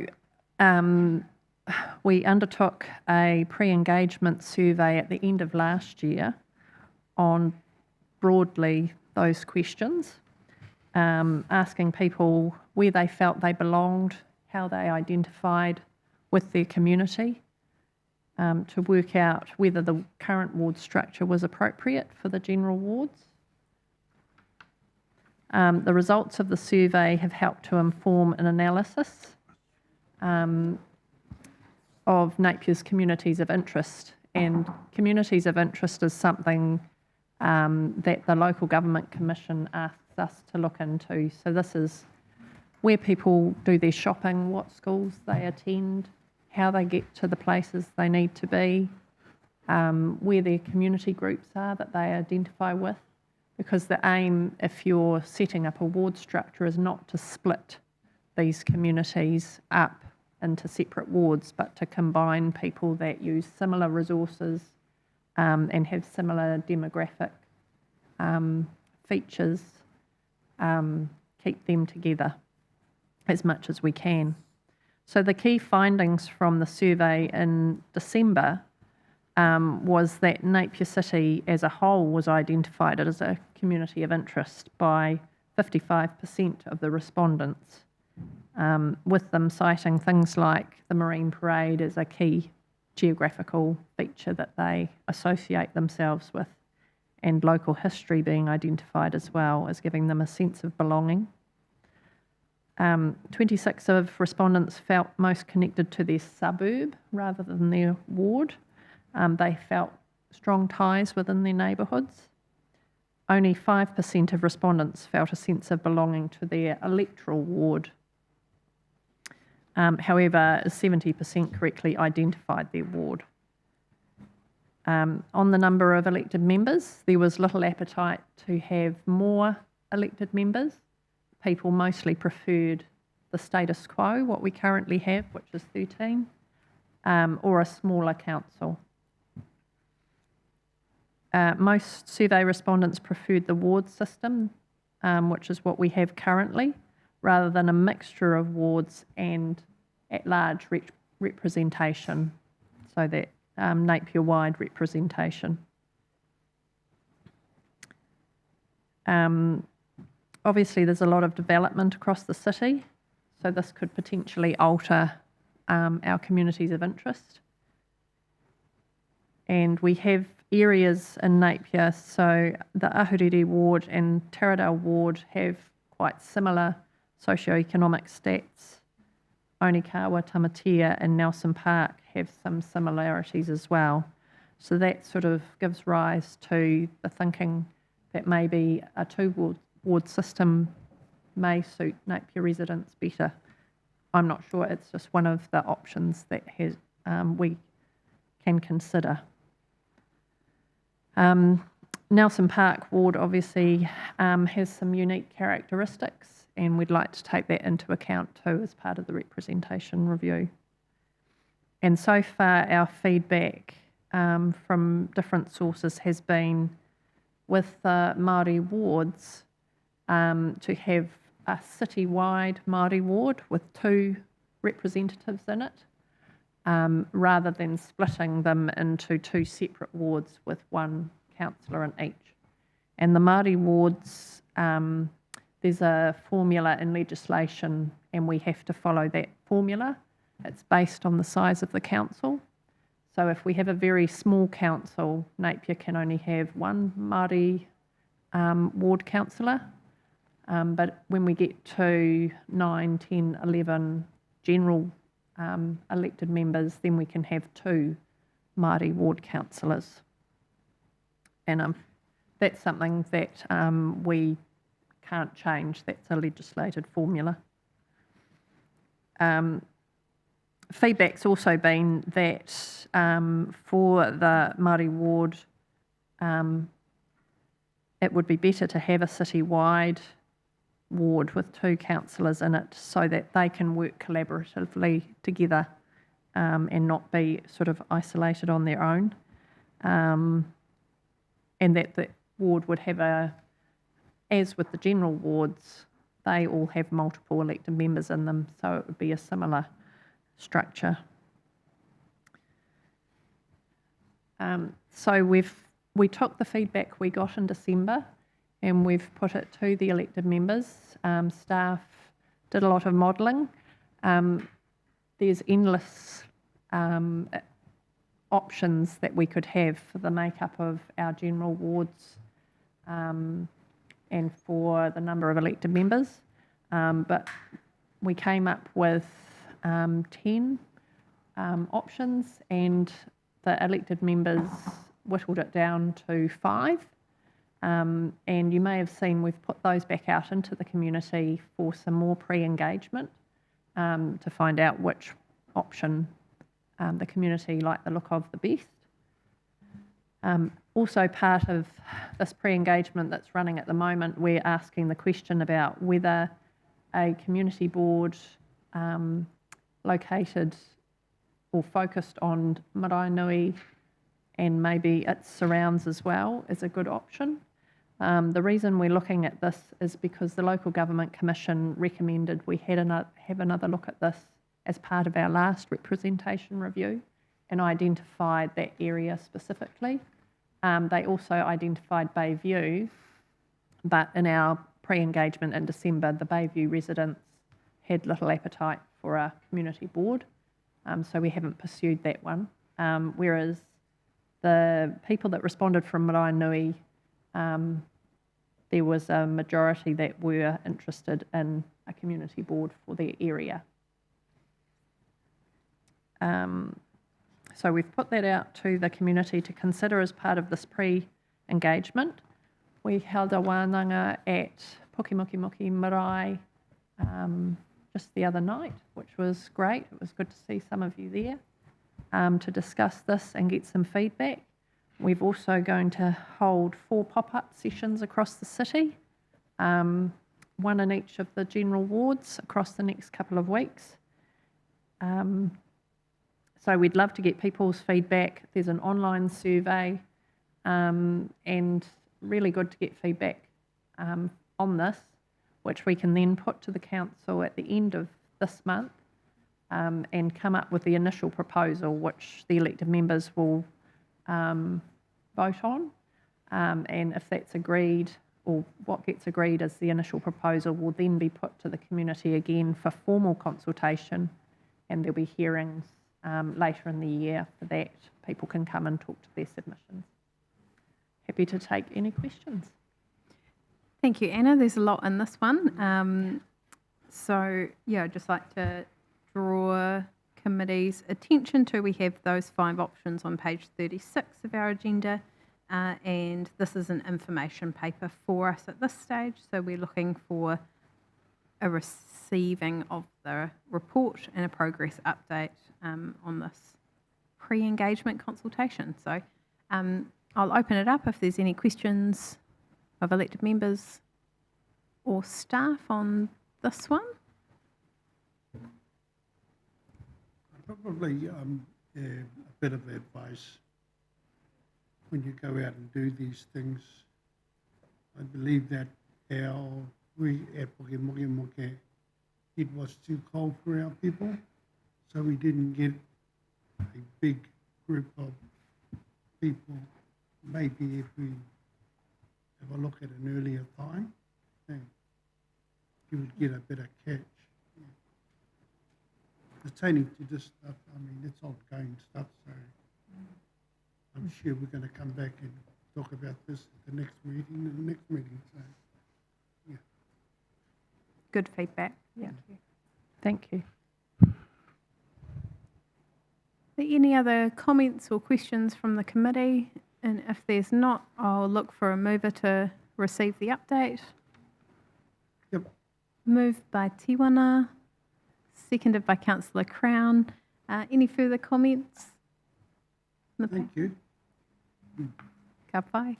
Councillor Crown. One further comment. 11 o'clock tomorrow morning at the base of Maraenui, we have a drop-in session for those, primarily, I suppose, those that live around the area in the Nelson Park ward, but anyone is welcome. I understand that the format will be a little bit different from what we had at the marae the other night, and that it will be a little more informal where people can sit in front of us and have a chat and have a kōrero. So 11 o'clock tomorrow morning. Hope to see lots of people there. Great plug. Sally, Yeah. the kids will be playing rugby. Hey, they take it down the Maraenui Park, I think. I'm happy to go down to Maraenui Park too and leave some of the homies at the base. Maybe we can do both. Yeah, they're going to thrash Darrell. All right, if we don't have any more people wishing to speak to this update, I will put the motion. All those in favour, please say aye. Aye. Any opposed? Carried. Thank you very much, Anna. We're now on to our final report in the agenda, which is Te Waka Rangapu's strategy for 2024.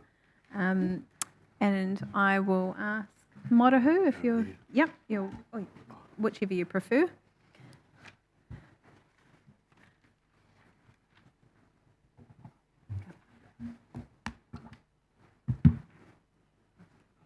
So Morahu Te Tomo, our Pou Whakarai, is going to speak to this item. Te tomo.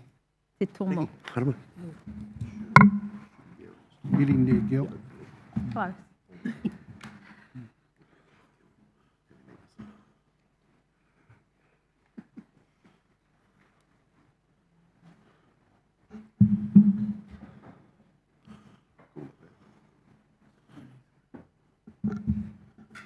Welcome, Hilary and Jackie.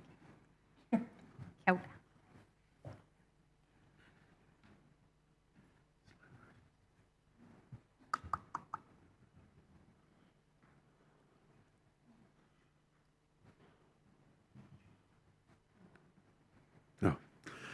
Kia ora tātou, while we're working on the, getting this up on the screen. This is the A-team of Napier City Council, Te Waka Rangapu. Jackie Ham is our hononga Māori ahurea, so looking after all our cultural initiatives within council, and been with us for nearly a year. And within that time has really endorsed a lot of internal stuff within our tikana within council, kapahaka, karakia, also a program called Akawatia that we're endorsing. Weekly Wednesdays, the real busy day for Jackie. And over here is Hilary and our Rautaki, hononga Māori Rautaki, so doing all our strategy stuff. And as you see, she's wearing a few hats today. So on the screen there we have, so we want to endorse our strategy that we have put forward to council early this year. It's taken us a while to do it. And when we first started the strategy, we've had floods and cyclone in between. So we really want to capture what the strategy for Te Waka Rangapu will in ways of delivery of our actions within council. So the background summary there is, and I'll take this as read, so I'll take it right down to the actual strategy itself. But have you got any questions with the report itself before we go into the strategy? Goodbye? Okay. So here's the strategy we have in front of you. So we're going through our mission. What is our mission? Our arorangi nui, Te Waka Rangapu will foster and culturally enrich environment at Napier City Council while nurturing meaningful partnerships with Māori to honour the Te Tiriti o Waitangi and deliver positive outcomes for our people of Ahuriri. Our kaupapa matua, who are the Te Waka Rangapu and what are they aiming to achieve. So just there in front of you there, I won't read all through that, but if you've got any questions there, please ask.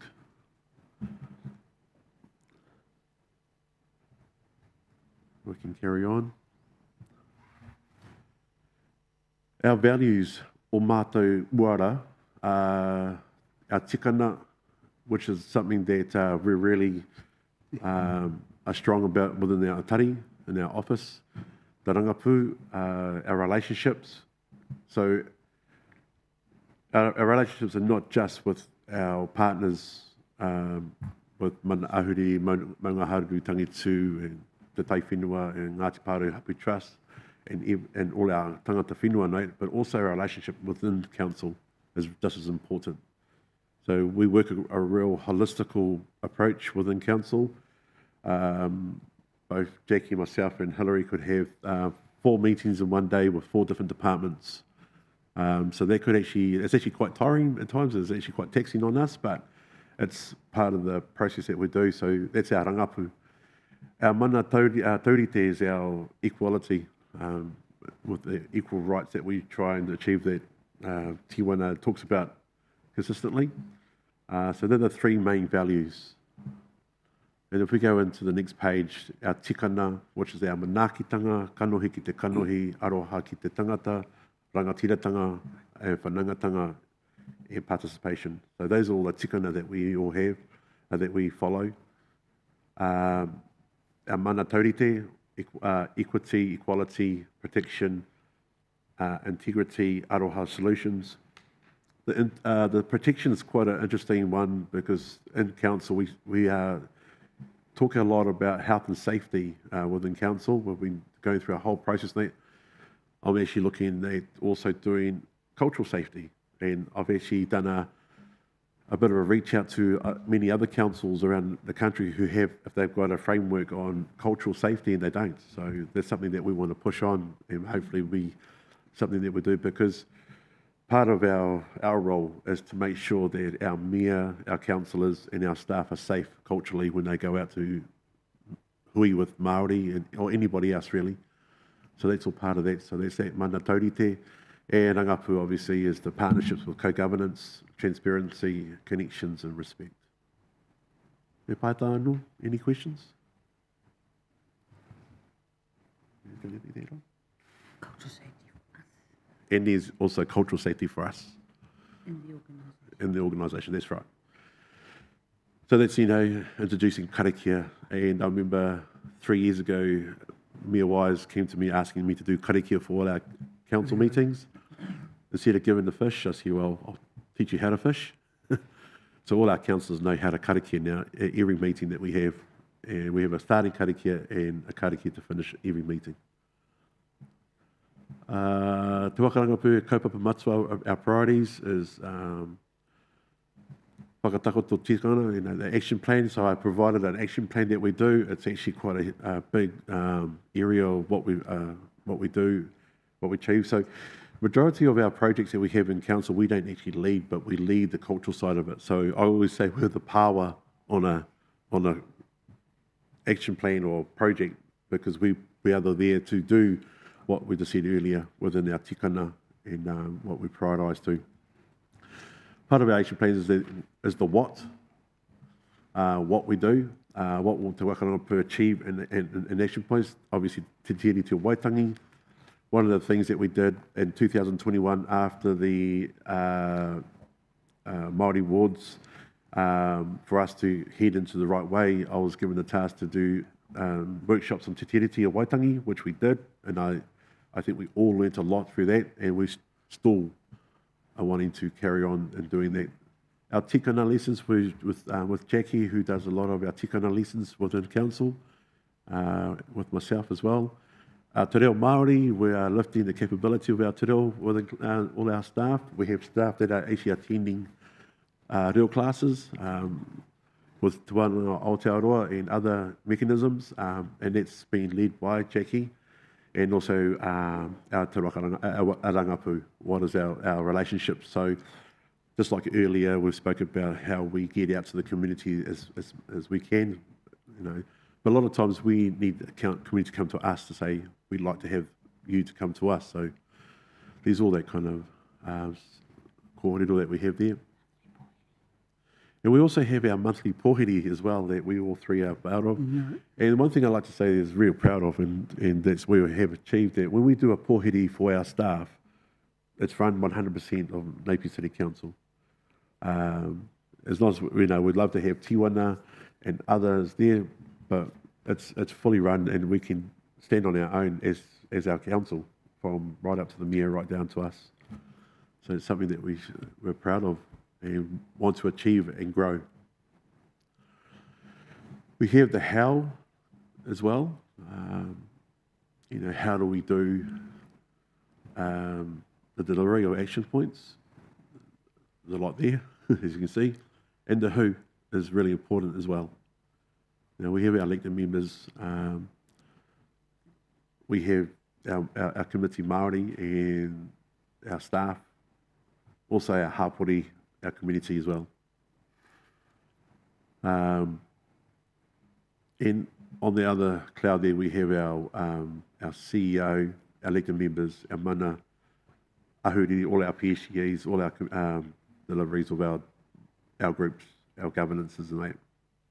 And who do we talk to quite a bit. And then it's the when.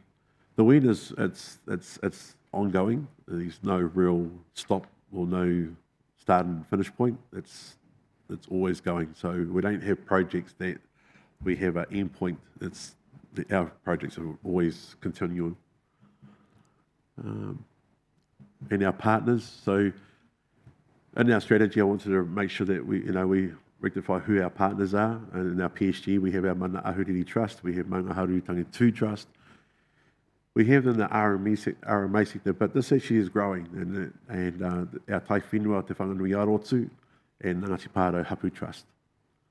And it's really interesting too, because within these boundaries, they actually do go into Hastings District Council area, and also we have our regional council.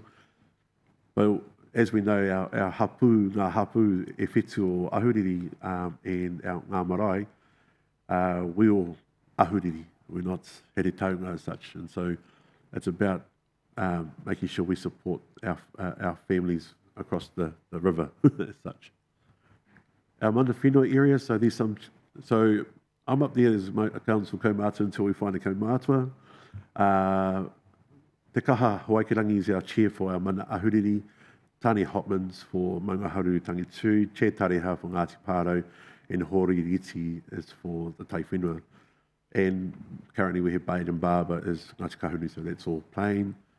And here too, but there's going to be some changes that I should be making this right now, as the Hori Riti is no longer the interim. We do have a new interim, a new CE is about to start with Te Tai Whenua Te Whanganui Arotu. Paris Greeny is our GM for Mana Ahuriri. Liz Monroe was the acting GM, but now we have Adele Small, and also for the iwi we have Chrissy Happy. So in this strategy, we really want to make sure that we've got everything entitled and who's who in the zoo. And for all our marae is Peter Eden. We have all our chairs for all our marae as well. Our PCEs, obviously, they're really, so it's about growing that. So the last one here we have is Te Whatu's lament. This is quite a special lament that we have in the whakatauki that we have there. Kia horo te haere ngā taumata ki te paraiti ko te kainga tēnā e pepe hatia o e o tipuna ko rua te paia ko te whanga he kainga tō te ata, he kainga kāwatia, he kainga kāiahi e tama e. So that's really a special pepeha for us here in Ahuriri, especially towards around Te Whanganui Arotu. And ka awatea, we've used that name to be part of our program that we're leading our staff with. As part of that, we're given the kai, we're feeding our staff with mātauranga Māori, with te reo tikana. And that's it. So any questions? He pātai? Yeah. Kia ora. Cheyenne Hatai. Thank you. Through the chair. Any room for rangatahi internship?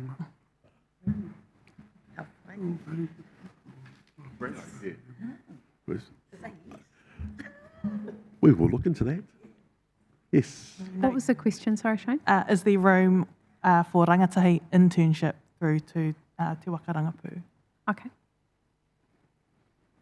Something for us to look into. Youngster. Yes, I know. I'm looking to staff for an answer. Something you'll take on board, was that the answer? We will look into that and take it on board. Yes. Ka pai. All right. Do we have any other comments, feedback for the team on the strategy? We're being asked today in our resolution to endorse the strategy document you have in front of you.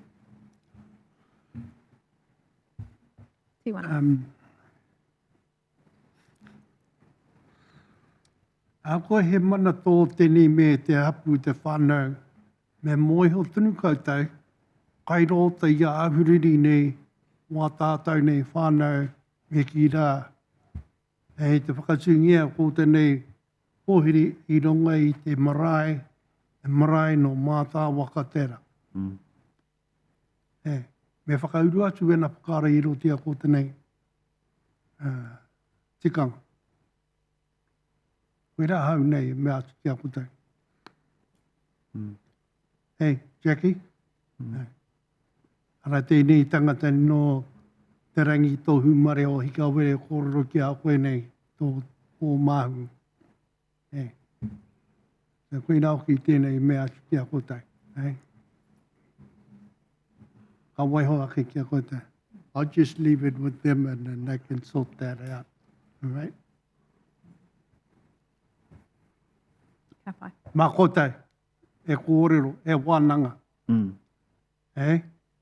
Kai hea rā te wai, wā tātou nei whānau, e nuku mai ki roto I ahuriri. Te whakaeke mai o Traia, rāwa ko hene pare, ka hu mai rāta ki roto nei. Whai muri ake nei, he maho ki nā iwi, e whakaeke mai, e whakaki I nā whekaturi pēra ia e whakatū ia tō mōna. Kei konei tonu a rātou reenga. Nā reenga whakaeke. Ka koe nā hoki mea kia koutou.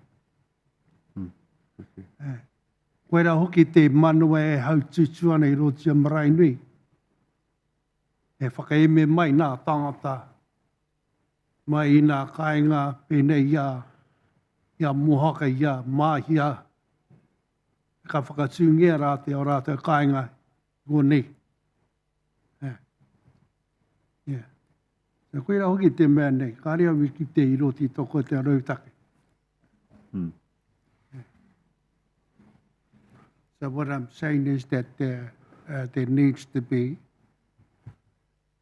some sort of recognition of those ones that have come here, within your strategies. Ka pai?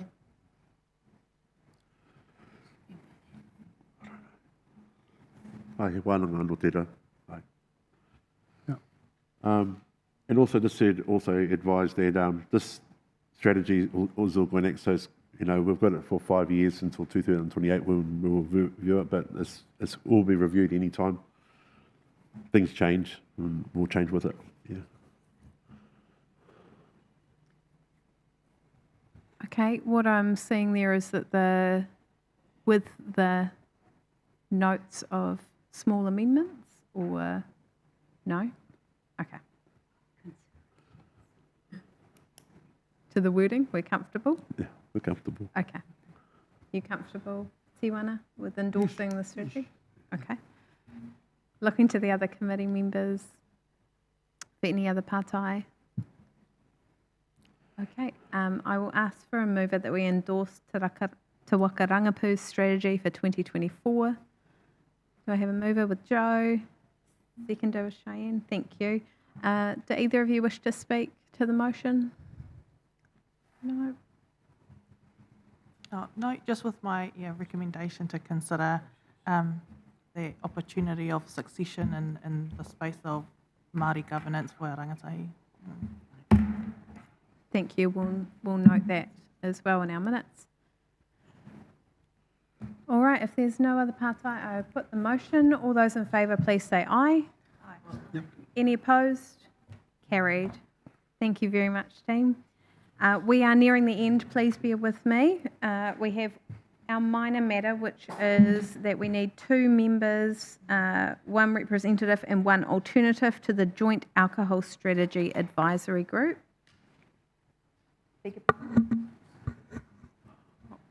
Sorry, I may have 1 more report. I only have 6.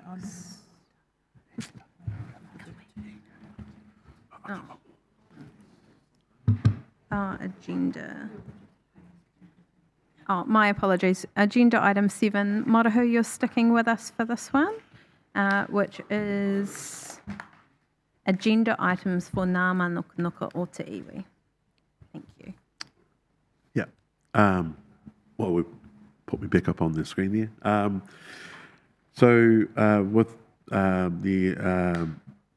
With the discussion that we have in our ELT, our elected member, our executive members at our office there, we're wanting to discuss with you all what types of papers that you would like to have at our meetings going forward, and what do you feel what's value to you all. Obviously, these housing, health, our Te Aka Mahi Toi project. So, are you, after we've had a resolution today, but would you still want to have updates from the team? Also have an internal cultural progress, so what's our progress going forward within the cultural growth within internal of council? Our water issues. So these are a whole lot there that we're wanting you to provide us some feedback on. What are you wanting to have at our meetings?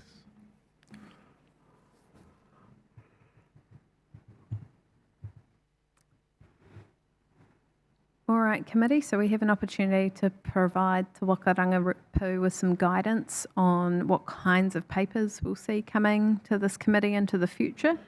We've got a suggested list there as part of the office's recommendations on the general kaupapa of papers.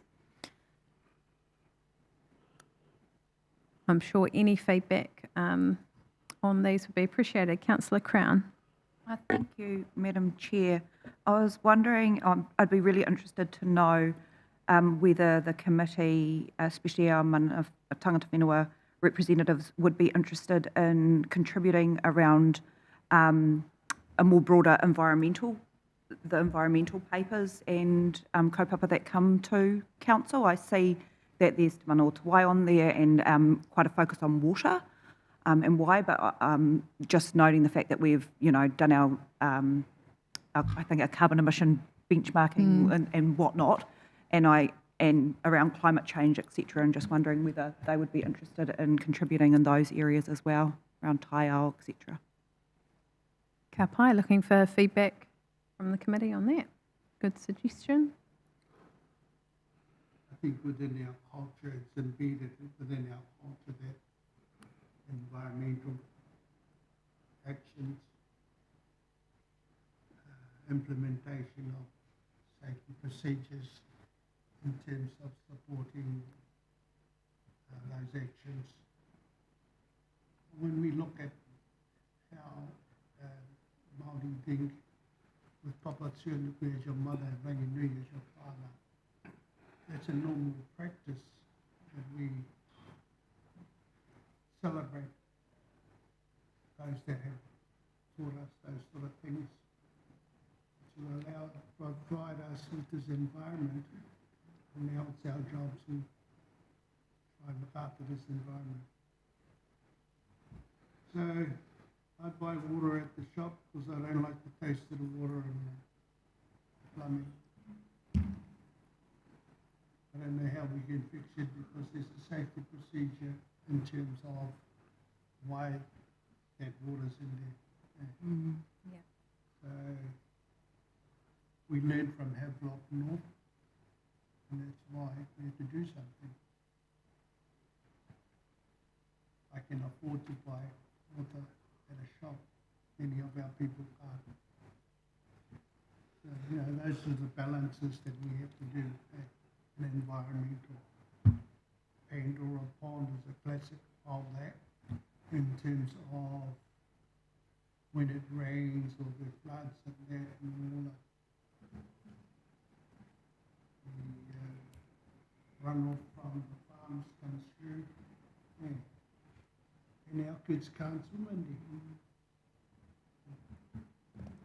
And a sailing club that was built on a pipi bed when I was young. You can't eat the pippies there anymore.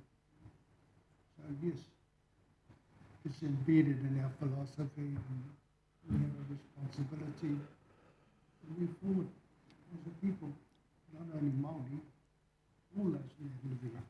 Yeah. And so you're happy for those papers to come to this committee so that you can provide? Yeah, thank you.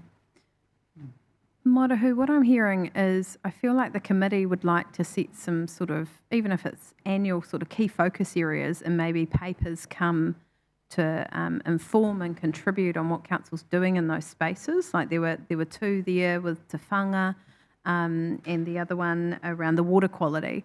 So sort of if the committee could be given an opportunity to maybe pick out a couple of key focus areas and then have an opportunity to input into those, to understand what council's doing and have feedback into those processes. I think what T1 is saying is there are some really high-level things that they'd like to contribute to. Would that be fair? Yes, and just to my Māori colleagues, you have to sit here, not that I'm an old fogey, but one needs to be here consistently.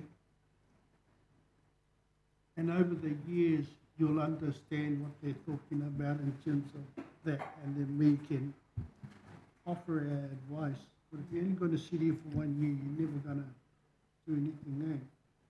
So one of the things is how do we promote, like you're talking about, our Alatai, to come and sit at these tables, okay? So that they get used to this terminology and used to the understanding of, we need to drink a glass of water, it's got to come out of something. It's got to come out of pipes. Okay? So the council is trying to do a job to look after the quality of or the way of life that we choose to live, okay? Whether it's power or whatever. So, yeah, those are my priorities, is succession. Okay? There has to be a succession, there has to be a mandate, a template for this committee, and also what's up there is quite relevant. Yeah? Yeah. All those sort of things. And I know that I'm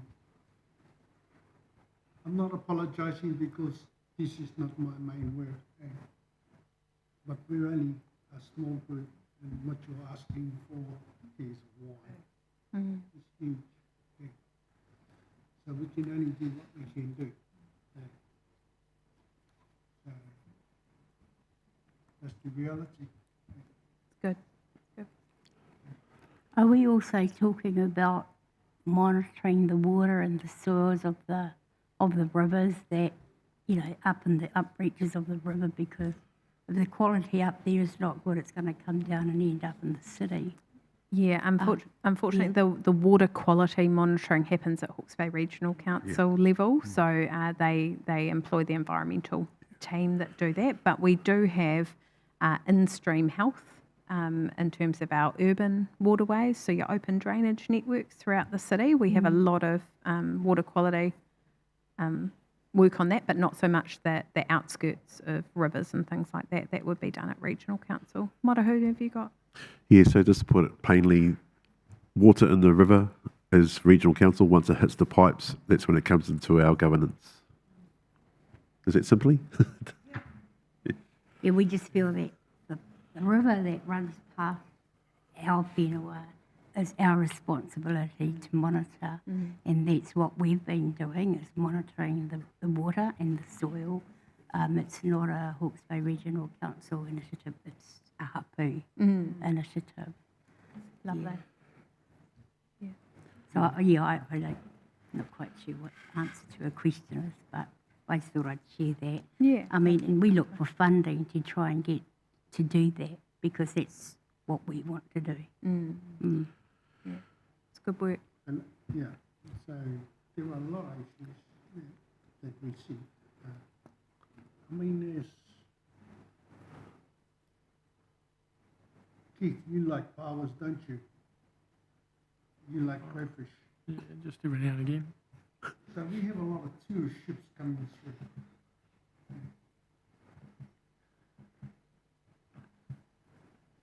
And there's probably 3,000 people on that ship. And they come in. And it's good for our huriri. But where do they dump their refuge? Where do they dump their effluent? One has to monitor that. They ain't dumping out there where Keith goes and gets his powers. Otherwise he'll end up in hospital. Have you got the gist of my problem?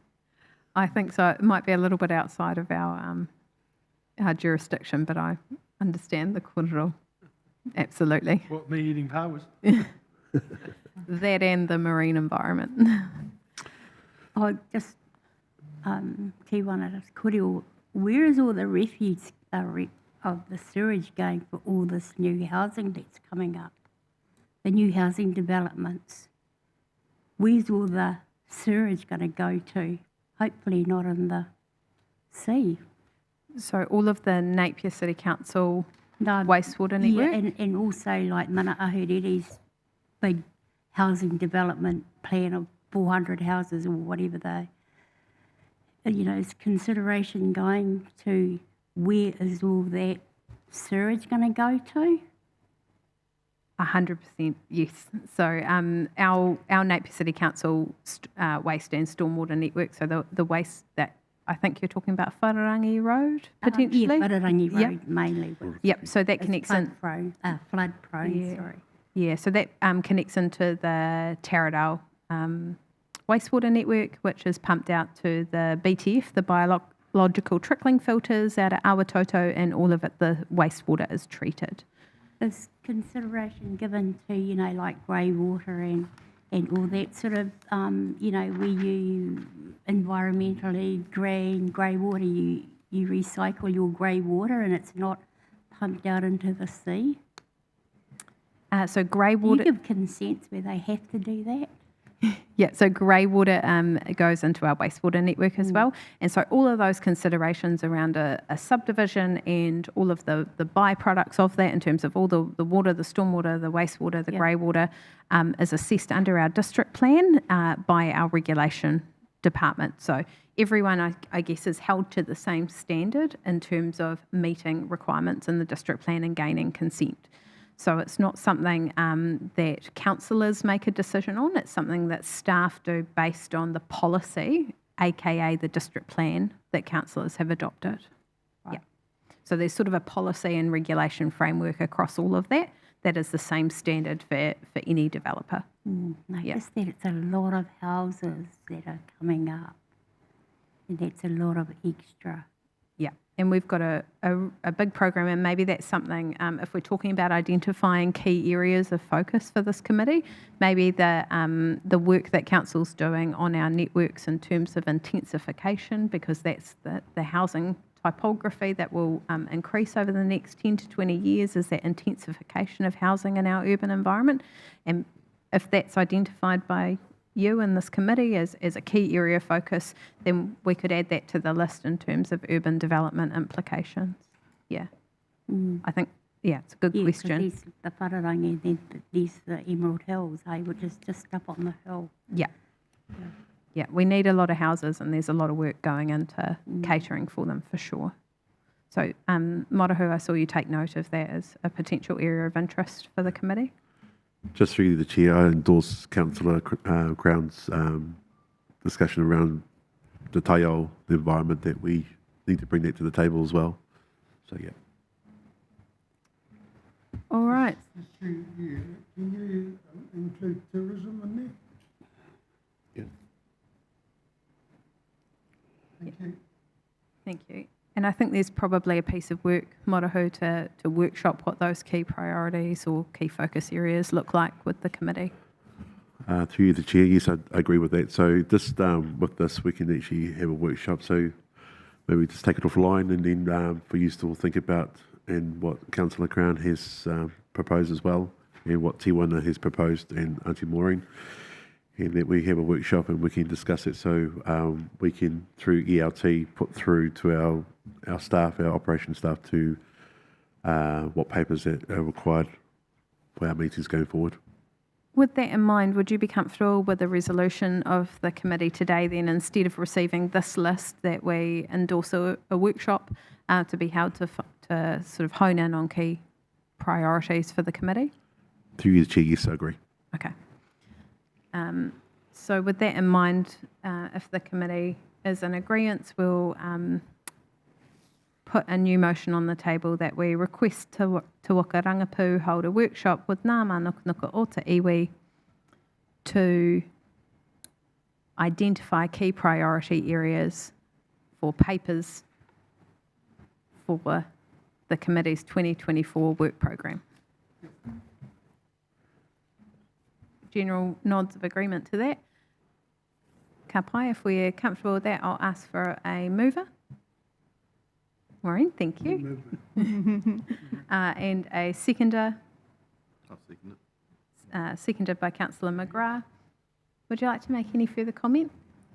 No, but I think it's a good move to, even the meeting that we had prior, it was good to get some background information and look at areas that, need clarifying. So, yeah. Thank you. Councillor McGrath. I go back, sitting in one of these committee meetings about 9 years ago, and the chair at the time, I guess, was deciding what was important to people. And the committee got up and said, actually, we'll decide what's important for us. And here's your opportunity to say that. So get together, work out what's important, and bring it back. Thank you. All right, I'll open it up for any further partai. There being none, I will put the motion. All those in favour, please say aye. Aye. Any opposed? Carried. Thank you very much. I think that was actually my last item. So I will just ask if I can have an indication. We need 2 members for this joint alcohol strategy advisory group, 1 main representative and someone who's happy to be an alternative. Volunteers, please. What do they do? Yeah, good question. So I'll run through that one again. So the joint group is with Hastings District Council, and they review the joint alcohol strategy.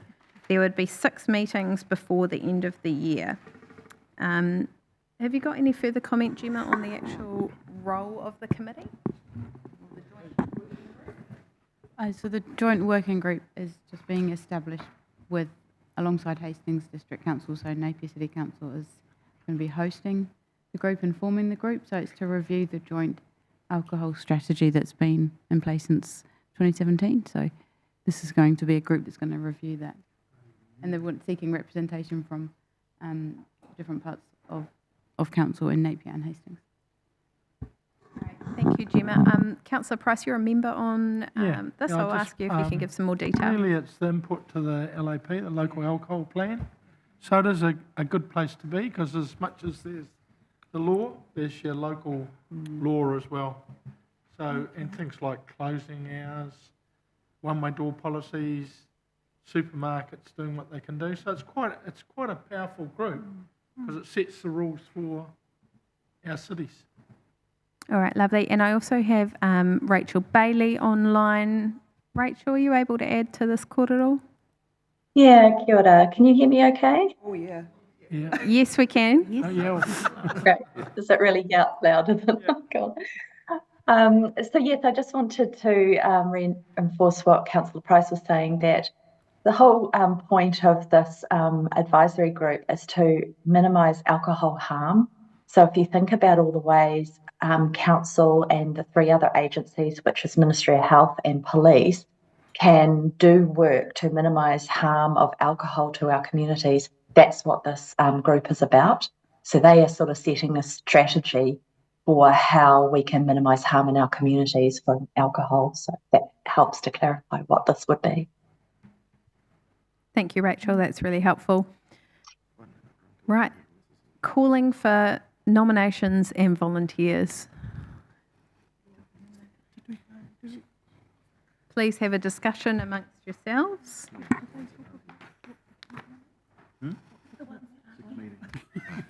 Yeah, living in Flaxmere helps. Okay, we'd like to nominate Cheyenne from NGΑ.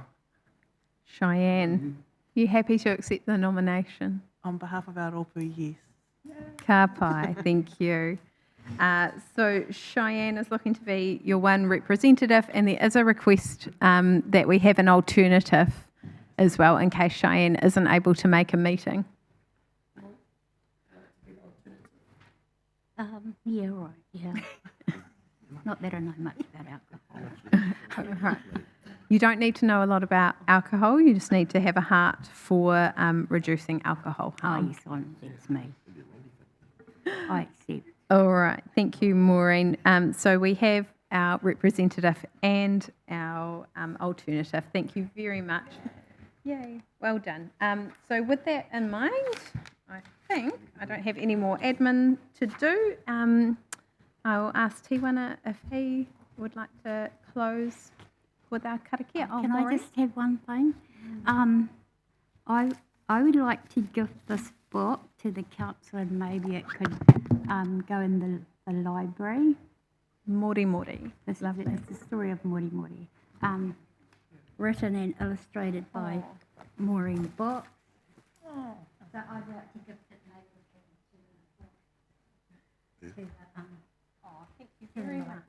That's beautiful. Turn around for a photo. Yay. Oh, isn't that gorgeous? It's published by EIT. I might have to read it before I give it to our library. Can it go through to Wakangapu first in the library? Maybe. So we can read it.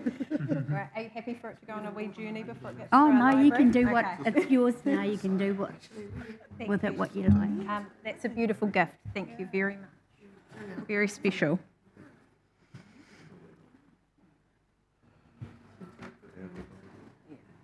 Time. O tira tēnā ki tātai e hakai me mai rā ki a wharua mai.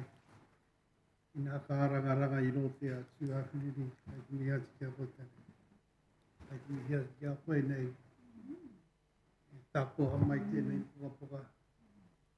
O tātai nei tipua i rota nei ko more more. Ko ia te te mai ki a karitoki rā ko pānia. Ai ko nei tonu te ana o more more. Nā reira kai te mihi ki a koe i runga tēnei a whatanga.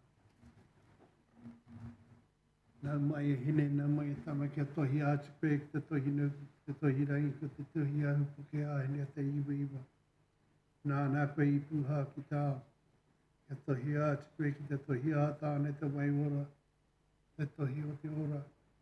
Te orora nui ka te orora atua no te whare areki I mātangi reia. Kia tohi a te koe ki te tohi a rongo mā tāne. He rongo take e rongo.